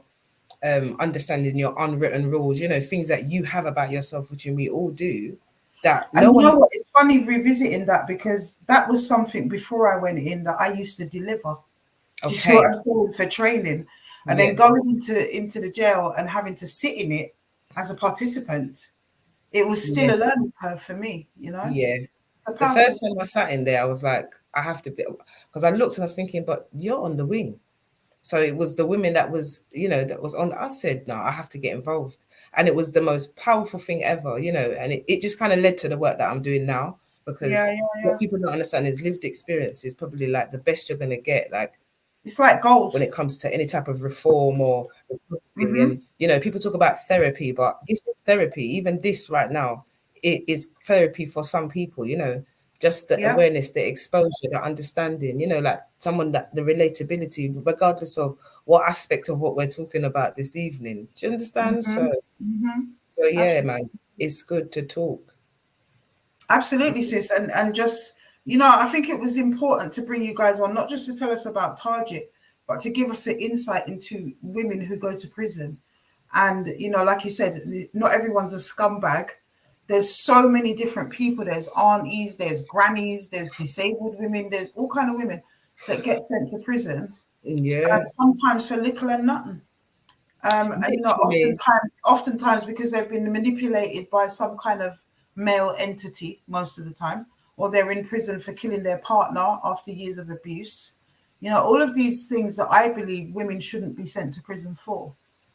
But I feel like the system has built this system, this women's prison system. This is why they're saying now that women shouldn't be sentenced to prison, that go to prison, mothers shouldn't go to prison, all of these things, because psychologically it's just a head fuck in it. Like, I'm a very average normal person. My mind, isn't that.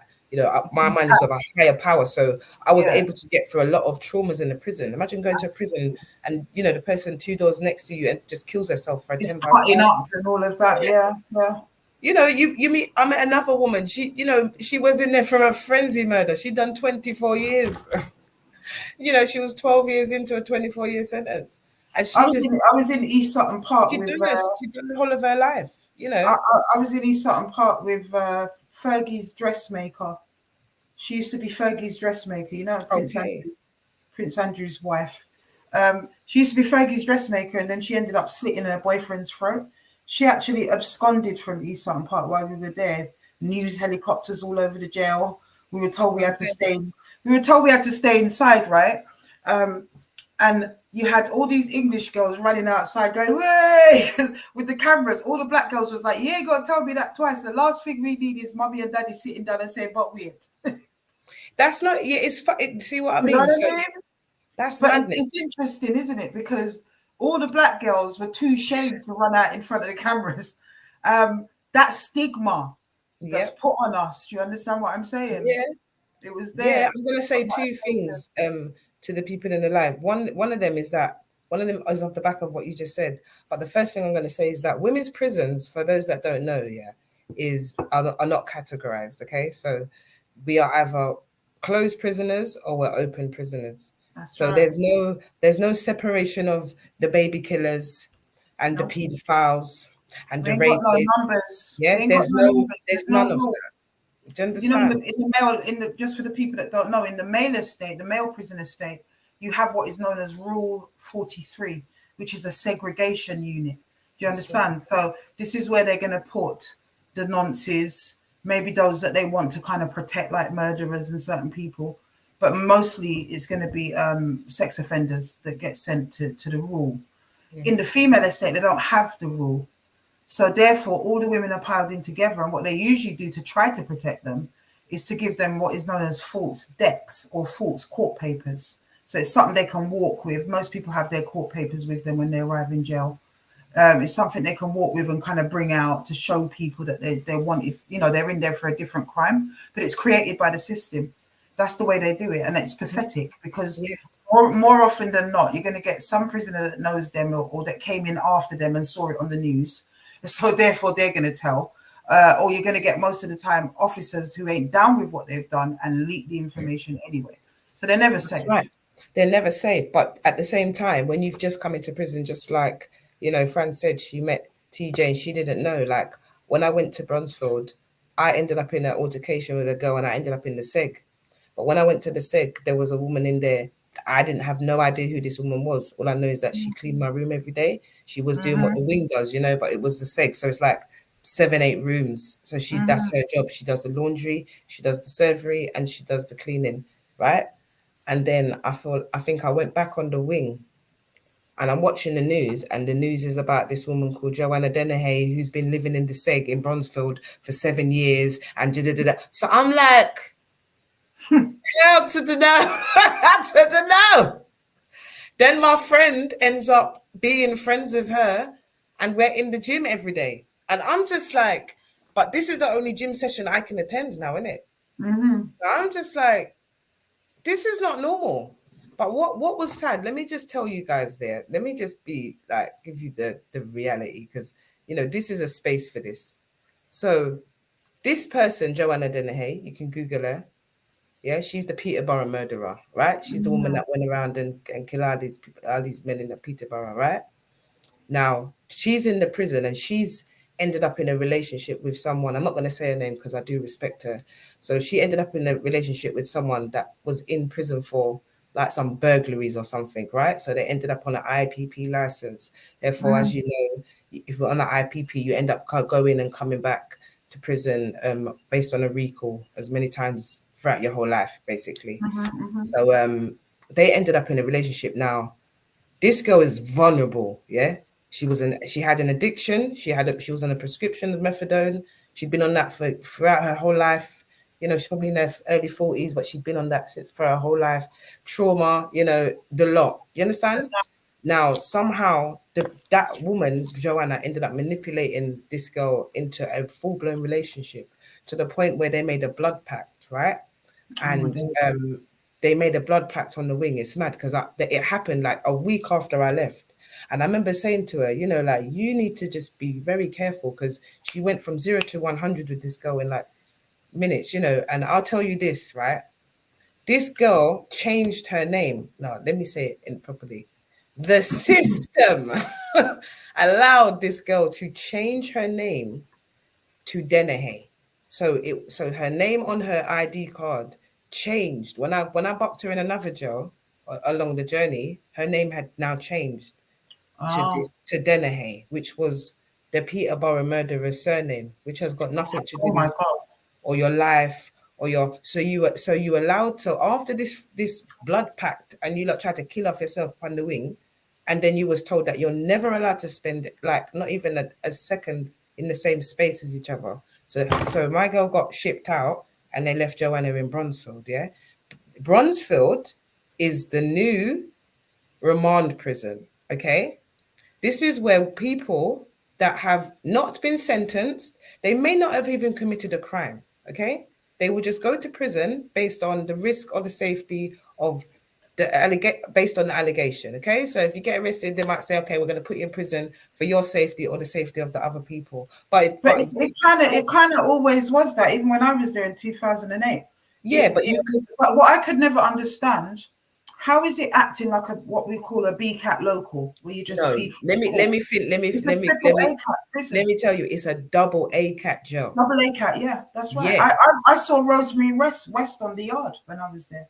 Do you understand? So it's a remote. So can you imagine the psychological effect now when you've got people that are just in the community, you have a little argument in the pub, you know, they remand you, and then you end up on the wing with Joanna, or the paedophile, or the girl that just buried their child, or the one that just, you understand? And it just goes on and on and on. And it's like, hold on a minute.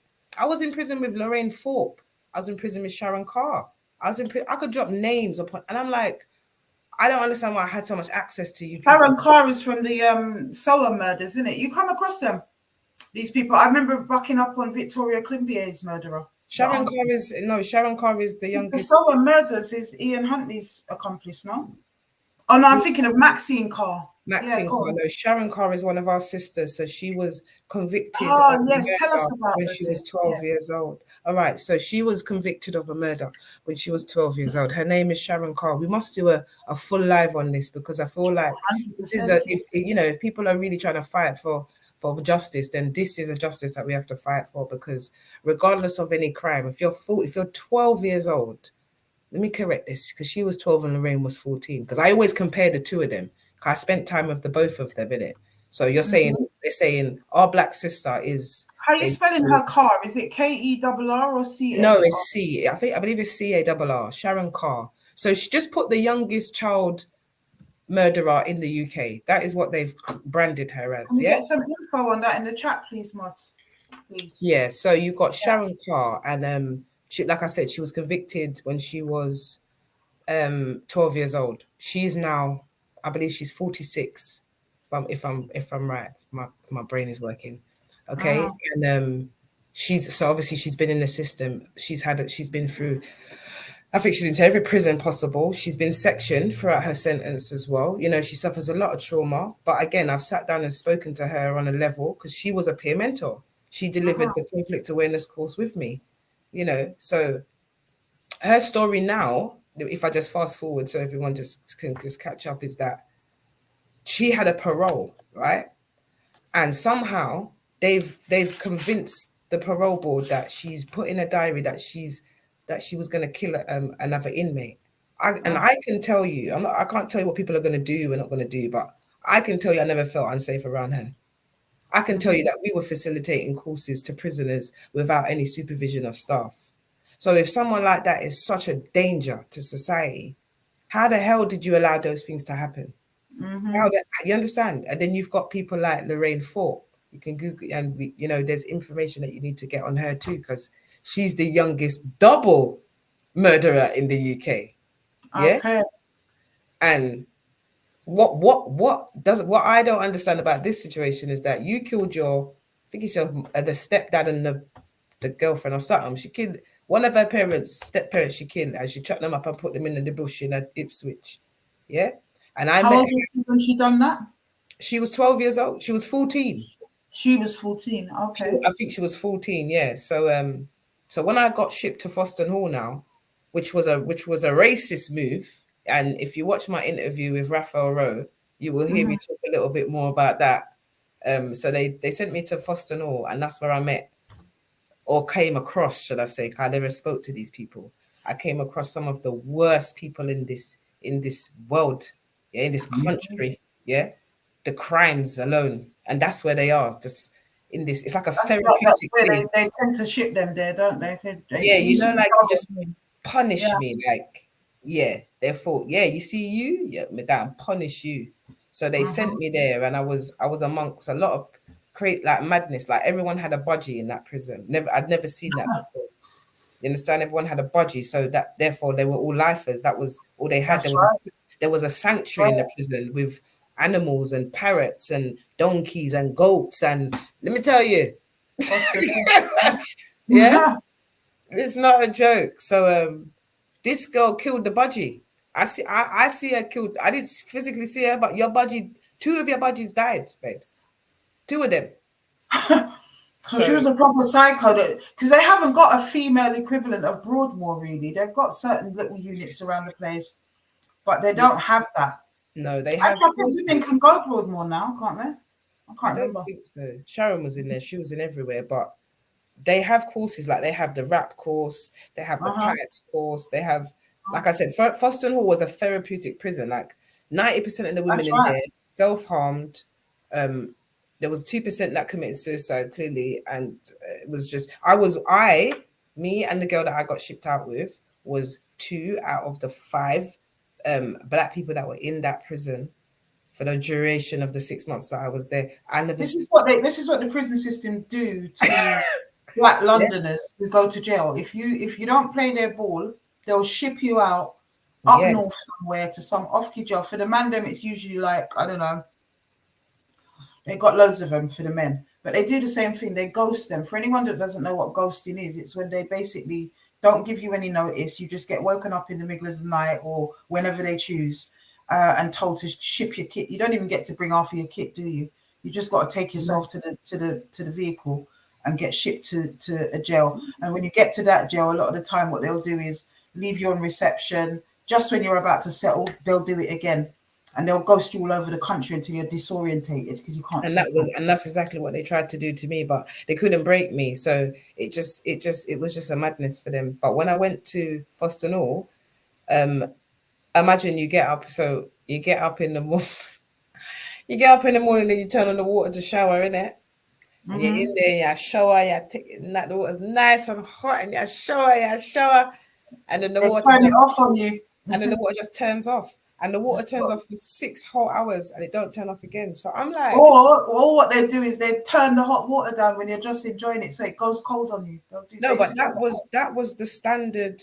That was the standard time for the water. It was 10 minutes, and then it shuts off for 6 hours. So I was like, equality and diversity, because my hair and my front, it takes me more than 10 minutes to wash my front alone. So I don't know what you lot are doing. And they was like, I said, my culture, everywhere I went, I was like, where's the space for the rastas? Where's my, you know? And I don't know what went wrong, because when I was in there in Downview, you had a rest on packs. You had coconut oil, cocoa butter. Yeah, it was more expensive than anything else on Canteen, but you had all of that. And then you also had the halal menu, and you had the kosher menu for the Jews, and you had the Rastafarian menu. And that used to kick in on a Sunday, especially because the whole jail would eat rice and peas and the little marga chicken pieces that they used to give you, but it was still rice and peas and chicken. So we had that diversity, and I was diversity officer in both jails. Without me, not just me, but like without people like me and, you know, some of the girls that actually went and worked in the kitchen, because the key was that you just go work in the kitchen, innit? Or you work in the Yeah, have to. You know, so you have, if it just makes sense, just educate yourself, but work in the kitchen, because the food is not a joke. Like when you've got addicts, coming into prison and going to get a job, they will more likely go and get a kitchen job, especially in Bronzefield. Now, in the kitchen, you have pot wash. Yeah, so they put everyone on pot wash. Everyone starts with pot wash. And then from pot wash, give it 2-3 days. Once they can see you can wash 2 pot. They don't even wash the pot then good. It's disgusting. But they will move them onto sandwiches. And they will have these people just moving from sandwiches to pizzas so the prisoners are the ones, we run the prison. We make the prison. We do everything. Absolutely, yeah. We do everything. Do you understand? It's sickening. So you have to know how to be a leader. You have to know how to take control. I was cooking for the prison, the whole prison, because for me, I need to eat something because I'm withering away. I ended up in a hospital. You understand? Because I was eating potatoes alone because I couldn't eat the food. If I ever look upon another noodle again, I swear to God. Oh God, noodles and tins of tuna became the mainstay because you weren't eating that food that they were serving. Some days yes, some days no. You know, the obvious things like pizza and chips, yeah, you're going to go and get some. Do you know what I mean? But for the most part, I just never liked when they got too creative. Yeah, but again, like the shepherd's pies and anything to do with meat, I weren't eating it. Yeah, but again, the psychological headfuck of prison itself is that, like, I'll give you a few examples of different things. So food. So in some prisons, you can, like Bronzefield is a private prison, so you can't cook your own food in that prison, right? You're getting the shit, like, it's just too much. You just don't want to eat in it. I'm just saying, it's just that bad. You don't want to eat. And that's why I got myself out of Bronzefield quick. Yeah, I was out in 8 weeks. There you go. I think it was 6 actually. I was out of there in 6 weeks. Boom, down for you. But I didn't know. People kept saying, "Oh, you should go," but I was just I just was comfortable. I didn't want to leave. Like I knew that my visits were close. You know, it was easy for everyone to get to me. I just didn't want to. A lot of people did that. They didn't realize. But once they got there, they realized, raw, because Downview's a community. It's a big open space. Downview's real prison, like. That's real jail. That's what it was. Like I was confused because I'd worked in the prison system before sentencing. I was used to HMP, Male Estate, HMP, Holloway, old time HMP. So when I went to Bronzefield, I thought, what the hell is this? It's like some new age, space age place to me. Yeah. Because I'm used to the old wings, do you know what I mean? Of Brixton, the old time jails. So that was a bit confusing. And I didn't like how contained it was in Bronzefield. It was too restricted. The wings for me, it was like the echoes of the wings, like because I lived on house block 3 most of the time. When I went in, I was on house block 1 because of house block 1 is reception when I was there. Okay, well, house block 1 is the detox wing. Oh wow. Okay. So I had things in my system. So they put me on they put me on the detox wing. After 2 days, I was like, excuse me, do I look like I belong here? Can you move?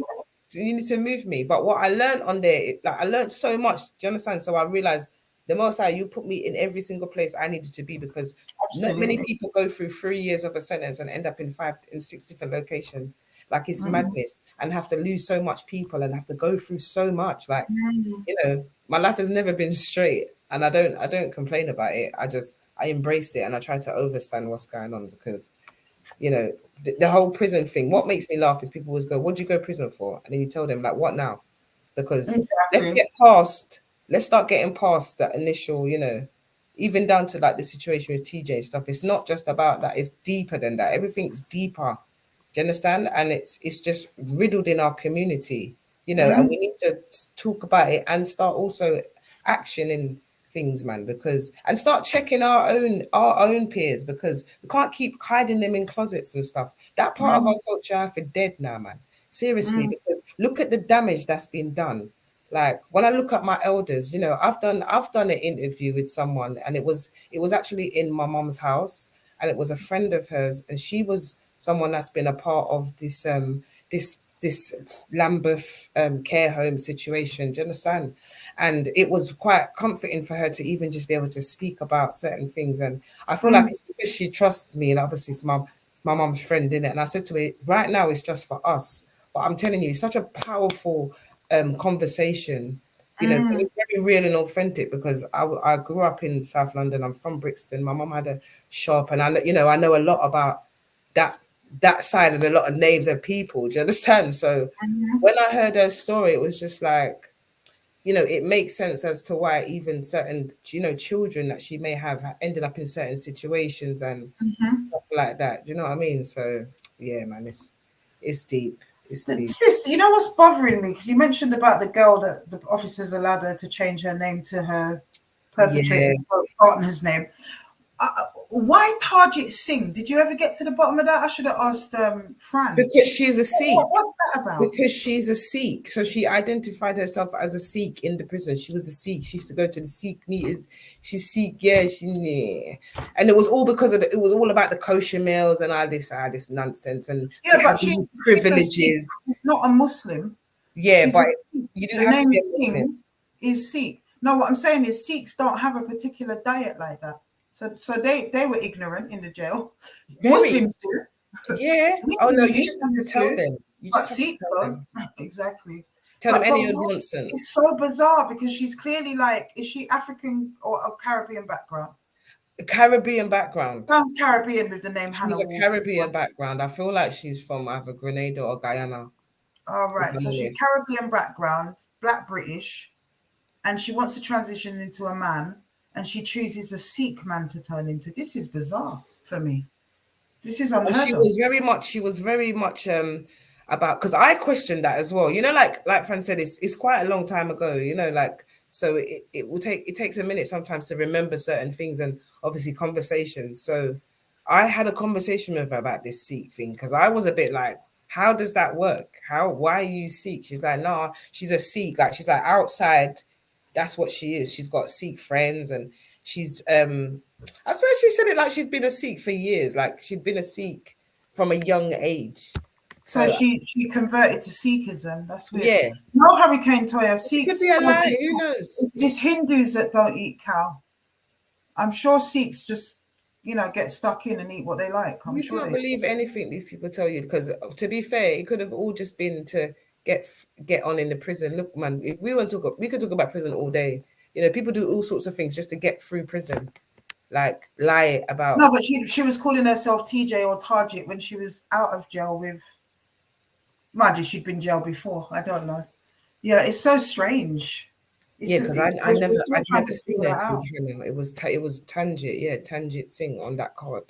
But again, this is what I'm saying about the system, because the reason you can change your name by depot. She changed her name and that's it. You can tell people what you want after that. Sikhs are not vegetarian, Mama G. That is Hindus. Just a bit of education for the people. Okay. Hindus are the ones that don't touch the cow because they worship the cow. They see the cow as sacred. Well, to be fair, I don't know. TJ was asking me how to cook ackee and saltfish, so who knows? In that I demand. just would like to find out more about this TJ, where they grew up, what part of London they came from.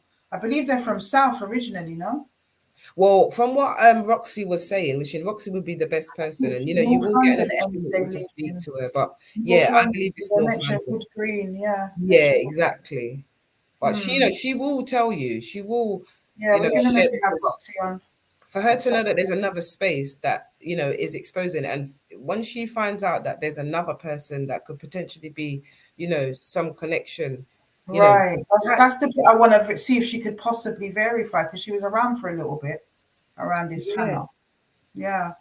That's So, the bit I want you know, to see if everything she happens for a reason, man. You know, people can say what they want, but at the end of the day, when things are cropping up, they're not just cropping up for no reason. Do you understand? exactly. Like, Exactly. yeah, they're not cropping up for no reason. You have to just be very careful of the surroundings, and we have to start protecting these elders as well, because they're becoming quite vulnerable as well. You know. And there are a lot of people, listen, the whole world has gone crazy, my sister. But yeah, the fact that there is another set of predators out there that could potentially be preying on our young girls and our vulnerable women is very disturbing indeed. Yeah, definitely. And like I said, there's a few of them that I met in there.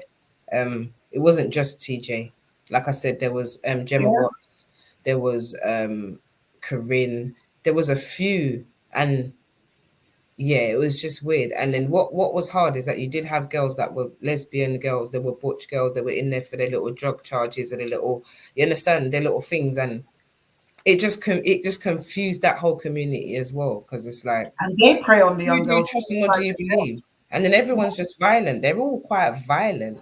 That's Mm-hmm. what was in the prison as well, quite controlling. Like all these things I saw in the prison, I'd never seen it before. Just like was I'd never seen that. So all of Mm-hmm. that I was exposed to in the prison, you know, and I got to have quite a good relationship with one. Um, he that's the only person I would actually call a he, because you know we've sat and we spoke about, you know, why, and you know, and all of these things, and yeah, man, it's not nothing I'm like still it. with you, sis. I got my camera off, but I'm still with you. No problem. It's not nothing like what TJ's done. You know, look what this other girl's done. It's nothing like that.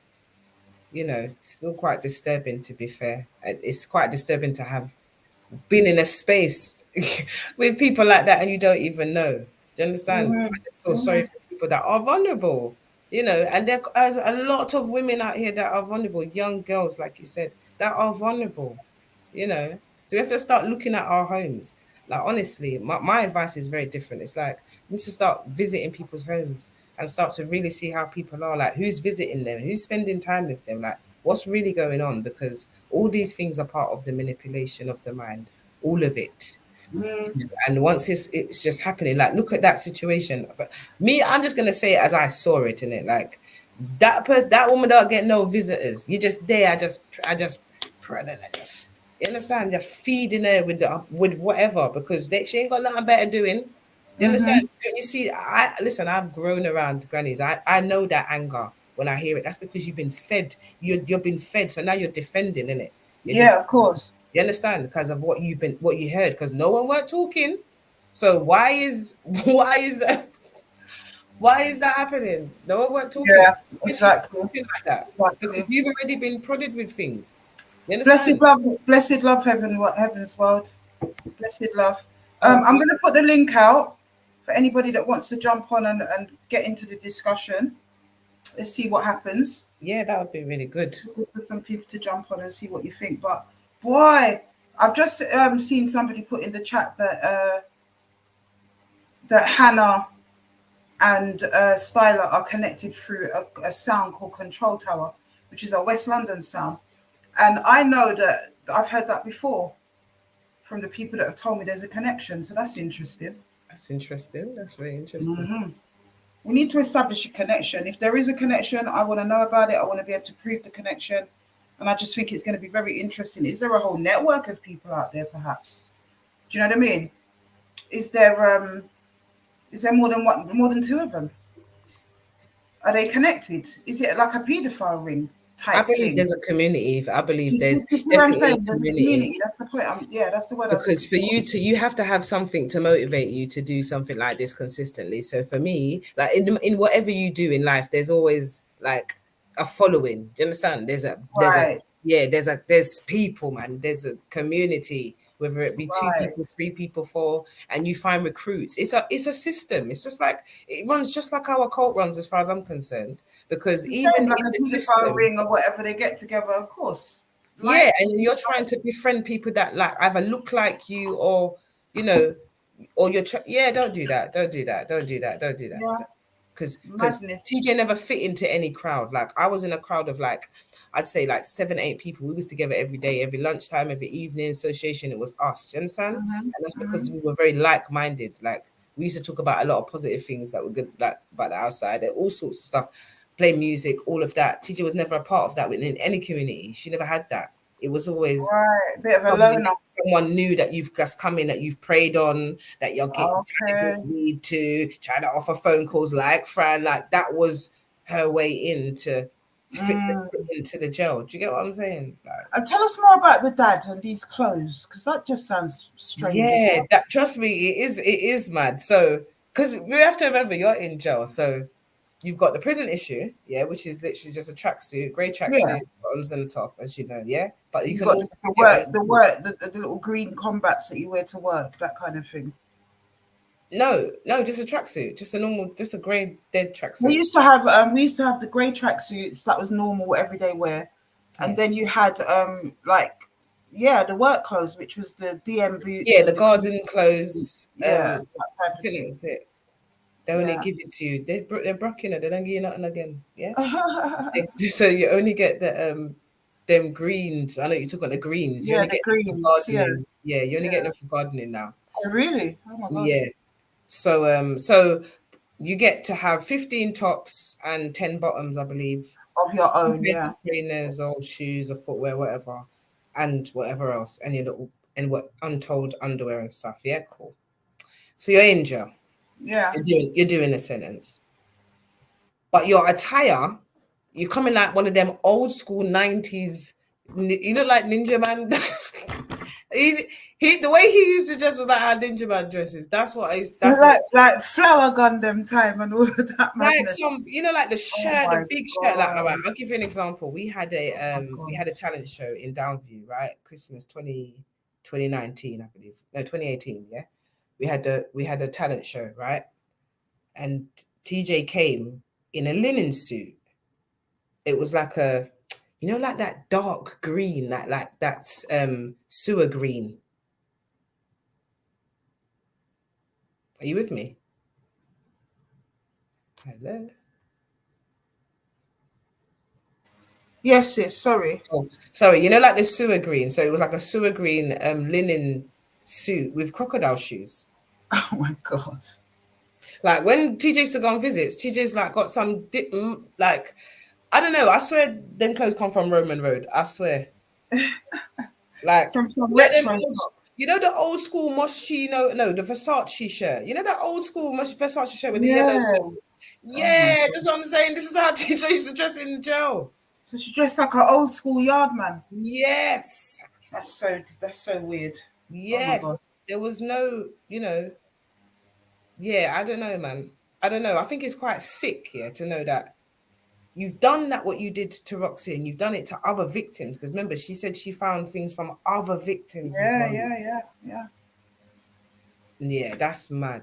She needs And to. you're I don't know in how there, they're and, gonna pursue. now you want to act like a man. But for me, you just tell people the truth and you give them the option. Like it's nothing. There's nothing like you're saying. There's nothing wrong with what you want to do with your life in it. But just give people the option to do what they want with the truth, man. Cause them things Exactly. you end up dead. Like I'm being real. Yeah, Well, there it can be. happens a lot in America. This happens a hell of a lot in America. They end up dead. Doesn't look like anyone's jumping on, so we're gonna wrap up soon, sis. Yeah, that's fine. I'll put it out one more time, people. If you want to jump on and have a say. I'm Yeah, glad feel it's been free a to ask slower pace. I don't questions, know man. why my eyes are stinging. You I'm guys can glad it's ask been a questions. slower pace than it was last week or the last few. In fact, since we came back, it's just been bang, bang, bang, high activity. So I'm kind of glad to bring it down and just have a nice little reasoning tonight, my sister. Thank you so much for sharing your story with us tonight, sis. No, it's been a pleasure, honestly. Blessed love for that. And I've no doubt you guys are going to come back. And I want everyone to jump on, subscribe to Sister's channel, subscribe to Fran's channel. And there's no doubt. I know we're going to keep on talking anyway, my sister. Yeah, definitely. But yeah, we'll definitely try and get a part 2 of this and get Roxy on here and try and get an update. And yeah, man, let's try and get some justice, man. Let's not just do this just to get the information. Let's try and shut this down. because yeah, and I want to hear more about Sister Sharon as well at some point, sis. Yeah, man, we'll do a whole live about that. I didn't want to go into too much because obviously it's getting late and stuff. I know you want to go, but yeah, it's just to give everyone a little taste of, you know, what the conversations that we can go into. You know, there's a lot to cover. Like there's a hell of a lot to cover. So yeah, I'll just say that again, my TikTok is Reasons with Empress Lee. My YouTube channel is Reasons with Empress Lee. Not much on there, but the few things that are on there are quite powerful. So yeah, if you get time to watch, check please it out, do. people. Check it out. Yeah, and then also my interview with Raphael Rowe is on. It's called Second Chance Podcast, which is really an amazing podcast as well. He interviews quite a lot of people. I think you'll find that quite interesting. Yeah, we know Raphael. Yeah, so that podcast he does is good. So yeah, thank you again, and we'll speak soon. Love, sis. Blessed love. We'll see you again. All right. Take care. Take care. Bye. Yes, my people. So on that note, I need to use the toilet. I'm going to get off, and I'm going to wish you good night. It's a very short outro today. Blessed love, people. Blessed love.